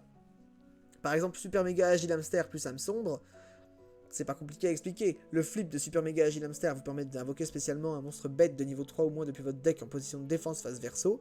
Bah vous ramenez âme sombre sur le terrain. Si on est toujours en battle phase, votre adversaire va peut-être hésiter à taper dedans, parce que ça vous fera du plus. Soit, il est prêt, si votre adversaire ne l'attaque pas ou ne s'en débarrasse pas, il est prêt à être utilisé au prochain tour comme matériel synchro par exemple. Je sais pas ce que j'ai les yeux qui me grattent, mais peut-être, enfin, c'est pas forcément qu'ils me grattent, c'est qu'ils sont lourds. Je sais pas si je suis fatigué ou quoi. Explosion héroïque plus nouveau néo sur élémentaire, le combo du deck Light Beatdown qu'on vient de voir, hein, littéralement le combo qui dit je récupère un monstre et puis toi t'en perds un et puis on rigole quoi. Paralysateur de piège plus oppression royale. Alors ça c'est extrêmement rigolo parce que ça vous permet de jouer tout ce que vous voulez pendant votre tour et puis pendant le tour adverse vous lui cassez bien les noix. Parce que oppression royale, le souci et le truc qui faisait que la carte était un peu balanced, c'est les deux joueurs peuvent utiliser son effet. Donc vous payez 800, vous annulez une invocation spéciale, vous détruisez le monstre. Et bah paralysateur de piège il dit bah écoute, tu veux payer 800, tu le feras si tu veux, mais en tous les cas l'effet sera annulé. Et du coup, ça vous laisse libre de faire toutes les invocations spéciales que vous voulez pendant votre tour. Et ensuite, de rebénéficier de l'effet d'oppression royale pendant le tour adverse. Donc c'est très drôle. Lubrifiant de ferraille plus dragon de ferraille. Alors, dragon de ferraille ou dragon gémeaux de ferraille? Parce que dragon gémeaux de ferraille, c'est celui qui est en photo. Mais dragon de ferraille est mentionné. Lubrifiant de ferraille est une carte magie intéressante qui invoque spécialement un monstre ferraille du cimetière. Associe cette magie avec le dragon de ferraille afin d'avoir tout le temps la carte maîtresse du deck ferraille sur le terrain. Je suppose que il parle du dragon gémeaux de ferraille qui renvoie une carte, qui détruit une carte que vous contrôlez et qui renvoie 2 cartes adverses à la main. Peut-être. Je vois assez mal le combo pour le coup. Il doit y avoir une subtilité dans le lubrifiant de ferraille qui m'échappe. Rainette plus artilleur poisson d'orgue égale formule synchronique. Bon bah ça... voilà, vous contrôlez une rainette qui s'est respect du cimetière pendant votre stand-by phase. Vous défaussez un monstre haut, vous invoquez spécialement votre artilleur poisson d'orgue, vous faites une synchro, formule et on est bon. Chevalier à l'épée serpent, sabre XX plus contrôleur d'ennemis. Bon bah... Chevalier à l'épée serpent a cet effet cool de pouvoir ramener un monstre sabre X du cimetière s'il détruit un monstre en défense. Contrôleur d'ennemis est là pour ça. Donc... ça marche tout aussi bien avec stop défense, mais on va dire que c'est rigolo aussi de le faire pendant le tour adverse. Dragon des ruines plus âme sombre, ça fait dragon rose noir, c'est vrai. Tout simplement, là c'est une addition, tout ce qui est le plus basique. Un dragon des ruines, son effet c'est d'invoquer spécialement un monstre avec 500 d'attaque ou moins depuis votre cimetière lorsqu'il est invoqué normalement. Vous invoquez âme sombre qui a 100 points d'attaque, 100 points de défense, qui est niveau 3. Vous faites une synchro 7 puisque dragon des ruines est de niveau 4. Et vous obtenez Dragon Rose Noir qui va raser le terrain. Et fin de tour, vous aurez la tuto d'âme sombre, donc pour aller tuto un sabre X. Calice. Calme-toi le micro. Calice de la sagesse plus Bestiary Gladiateur égale Gizarus. Alors ça, pour le coup, c'est vrai qu'en match miroir. Parce que Calice de la sagesse, vous ramenez un monstre du cimetière adverse. Hein. Vous ramenez un monstre du cimetière adverse sur votre terrain. Bestiary, bon bah voilà, indispensable pour invoquer Gizarus. Vous renvoyez les deux au deck. Le monstre de votre adversaire revient dans le deck de son propriétaire. Bon, c'est toujours une ressource qu'il n'utilisera pas. Vous invoquez Gizarus, vous pétez 2 cartes, vous attaquez avec Gizarus, vous ramenez 2 monstres du deck avec l'effet Gizarus et puis on rigole quoi. Calice de la sagesse, je vais peut-être m'en procurer, tiens, parce que la carte elle est rigolote. Faut que je relise exactement ce qu'elle fait. Excusez-moi, vous m'en voulez pas. Si vous ne contrôlez aucun monstre, sélectionnez un monstre dans le cimetière de votre adversaire, invoquez-le spécialement. Durant la phase de ce tour, donnez le contrôle de ce monstre invoqué spécialement à votre adversaire. Le monstre ne peut pas être sacrifié ou utilisé en tant que monstre matériel de synchro lorsqu'il est face recto sur le terrain. Si la seule contrainte c'est de leur donner à l'adversaire en fin de tour, c'est drôle. Franchement, c'est très très drôle. Il peut attaquer, il peut faire ce qu'il veut. Non, Calice de la sagesse, on peut peut-être en faire des trucs. Et enfin, renfort de lumière plus bulbe luisant. Si vous avez la chance de meuler votre bulbe luisant avec renfort de lumière, vous pourrez meuler une carte supplémentaire pour le ramener, en fait. C'est drôle. C'est drôle. Bon, dans une stratégie Seigneur Lumière, on va dire que ça s'inclut très très bien. Dans d'autres decks, c'est un peu plus compliqué, mais sinon... voilà. On a fait le tour des combos, Est-ce qu'il y a... Ah, là, on a un thème dragon. Ouais, mais non, mais les dragons, c'est encore trop large. Je peux pas vous donner ça pour la carte mystère, parce que on va y passer la nuit, en fait. Des dragons, il y en a plein, quoi. Non, bah on va parler d'un article sur les tournois. Ça nous fera pas 27 minutes pour tirer jusqu'à 45, mais je sais pas, peut-être qu'on fera on blablatera un peu jusqu'à 45, c'est pas très grave. Et puis si on doit arrêter le live plus tôt, on arrête le live plus tôt, qu'est-ce que vous voulez, hein. Je vous l'ai dit, vous serez pas à jeun de moi cette semaine. Une vie de champion, le dénouement de la saison est enfin arrivé, le championnat du monde. Quel deck et surtout quel pays succéderont à Benjamin Tan, donc champion du monde en titre du Singapour. Laissons la parole au seul représentant français de cet événement unique, Vincent Ralambou-Miadana de la team Dragon Blanc. Avant tournoi, il faut savoir que le championnat du monde teste le niveau des joueurs. Une nouvelle liste de limitations connue quelques semaines avant l'événement oblige les participants à travailler leur talent de constructeur de deck afin d'avoir un avantage important lors des premiers matchs du tournoi. Pour ma part, j'ai préparé ce tournoi avec Sébastien Gonzalez, donc champion belge, très bon joueur belge. Pour ma part, donc voilà, étant sûr de rencontrer beaucoup de decks ailes noires, je choisis d'utiliser un deck très apprécié des joueurs français, Frog Monarch. Ce qui est rigolo, puisque un deck avec des grenouilles, apprécié des joueurs français qui ont la réputation de manger des grenouilles. C'est cocasse. Après quelques heures de playtest, le voyage débute et Konami a prévu un programme assez complet, les empêchant d'avoir du temps pour préparer le tournoi. La veille du grand jour, tous les joueurs sont donc invités à passer la journée à Disneyland, célèbre parc d'attractions californien. C'est incroyable. C'est incroyable. Ils ont pas pu préparer le tournoi en avance, donc ils ont dit allez vous amuser à Disneyland, nous pendant ce temps on prépare. C'est très drôle. Accompagné de Sébastien Gonzalez et Fabien d'Abiscorp, j'oublie rapidement le tournoi pour profiter au mieux des activités du parc. Après quelques manèges et quelques matchs de air hockey, en route pour le dîner où les listes de decks seront remises au staff. Après un discours du président de Konami, des t-shirts ainsi que plusieurs boîtes de boosters nous sont offerts. Une fois les listes de decks remises et le repas terminé, les joueurs sont invités à rentrer à l'hôtel afin de se reposer pour engager au mieux le main event du lendemain. Jour 1.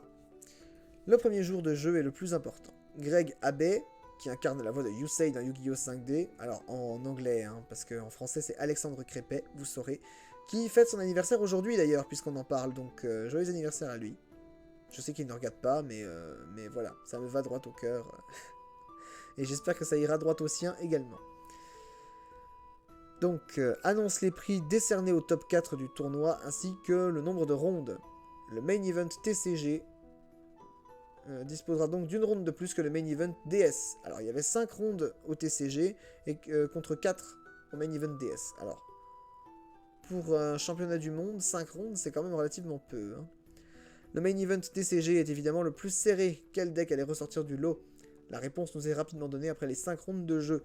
Le metagame est très diversifié puisque nous pouvons voir des decks Frog FTK, Frog Monarch, Aile Noire ou encore Héros de la Perfection.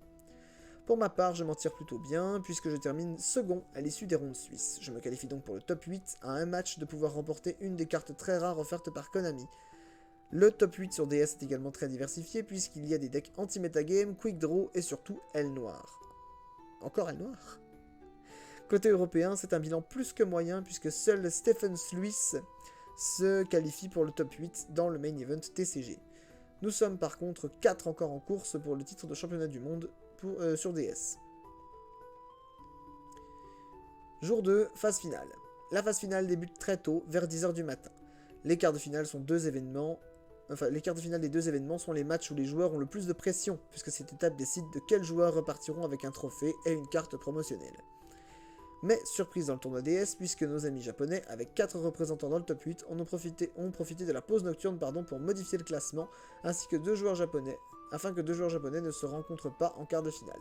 Je rencontre donc un joueur que j'ai déjà affronté en première ronde, Tamura et son deck Machine. Je remporte une première manche relativement longue mais maîtrisée grâce à Testalos, le monarque de la tempête de feu. Il remporte rapidement la seconde manche grâce à ses corbeaux DD qui retirent du jeu mes rainettes. Mais je remporte finalement la troisième manche en empêchant Tamura de piocher grâce à Raiza, le monarque de la tempête. J'accède donc au top 4 et remporte au minimum une copie de Grizzly The Red Star Beast, carte de collection évaluée aux environs de 3000 €.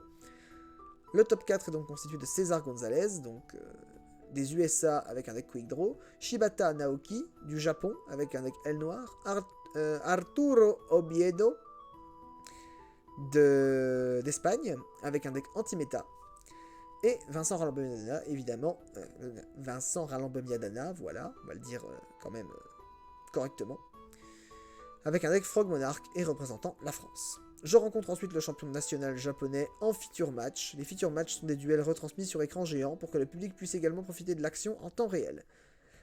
Ayant un avantage contre le deck noir, je l'emporte rapidement 2-0 et me qualifie pour la finale du championnat du monde. Je rencontre ensuite Arturo Oviedo en finale et son deck anti-metagame. Le gagnant se verra remettre un exemplaire unique au monde de la carte Stardust Divinity qui cotait aux environs de 8000 €. Malgré mon side deck, je m'incline 2-0 après un match long et serré. L'Espagne remporte donc encore une fois un titre. Dans le main event TCG, c'est Galileo de Obaldia du Panama qui remporte le titre avec son deck Frog FTK. Il succède donc à Benjamin Tan du Singapour. Conclusion, après une saison riche en rebondissements, je termine donc vice-champion du monde. Le deck Frog FTK s'avère être un des plus puissants jamais utilisés lors d'un tournoi de cette ampleur. Si vous souhaitez tenter l'expérience l'année prochaine, n'hésitez pas à participer aux championnats nationaux et internationaux, vous ne le regretterez pas. Tout simplement, donc une saison de tournoi qui s'est conclue d'une manière assez incroyable. Et d'ailleurs, je vous tease, tiens, tant qu'à faire, on va lire la dernière page pour le coup. Je vous tease un petit peu ce qui va se passer pour le prochain Dragon Blanc. On va parler de la Tempête de Ragnarok. La Tempête de Ragnarok qui est une excellente édition, probablement une de mes éditions préférées du jeu. Et oui, je vous tease d'ailleurs pour un numéro qui viendra jamais puisque c'est le 30 et que je n'ai pas le numéro 30, mais de toute façon on en reparlera dans le 31 dans tous les cas, donc voilà. Et on lorgnera aussi du côté de Victoire Absolue qui est l'édition d'après, donc Extreme Victory dans la langue de Shakespeare. Voilà, je pense qu'on a tout dit. Je pense qu'on est bien. Il est 22h25. On a fait un petit live pour le coup. C'était un petit live. Il a démarré en retard, mais il a démarré pile à l'heure. On a fait des choses. J'ai une vidéo à te link. Eh ben, envoie. Je la regarderai peut-être pas dans l'immédiat parce que je risque d'aller me coucher, mais je la regarde demain matin sans doute. Du reste, ben je crois qu'on s'est tout dit, il me semble. Qu'est-ce que j'ai à dire de plus? Bon, je vous ai suffisamment bassiné avec mes lives. Pour ce qui est de l'événement, le WCQ, ben ceux qui ne l'ont pas encore fait, inscrivez-vous s'il vous plaît. Plus on aura de joueurs et plus on sera content. C'est très très intéressant. Et puis de toute façon, plus on a de joueurs, plus on a des chances de se confronter à davantage de joueurs et donc d'avoir des expériences de jeu différentes et donc de diversifier sa technique de jeu pour devenir meilleur. Donc inscrivez-vous, n'ayez pas peur. On n'a jamais mangé personne et puis de toute façon, ça va être une grande fête. On va tout faire pour que ça soit une grande fête. Du reste, bah écoutez, je crois qu'on s'est tout dit. Je regarde vite fait autour de moi pour réfléchir et savoir s'il y a des choses que j'ai oubliées, mais il me semble que non. Donc, bah écoutez, il ne me reste qu'à vous souhaiter la bonne soirée, la bonne nuit, finissez bien, et surtout, buvez de l'eau, c'est important. Tchuss!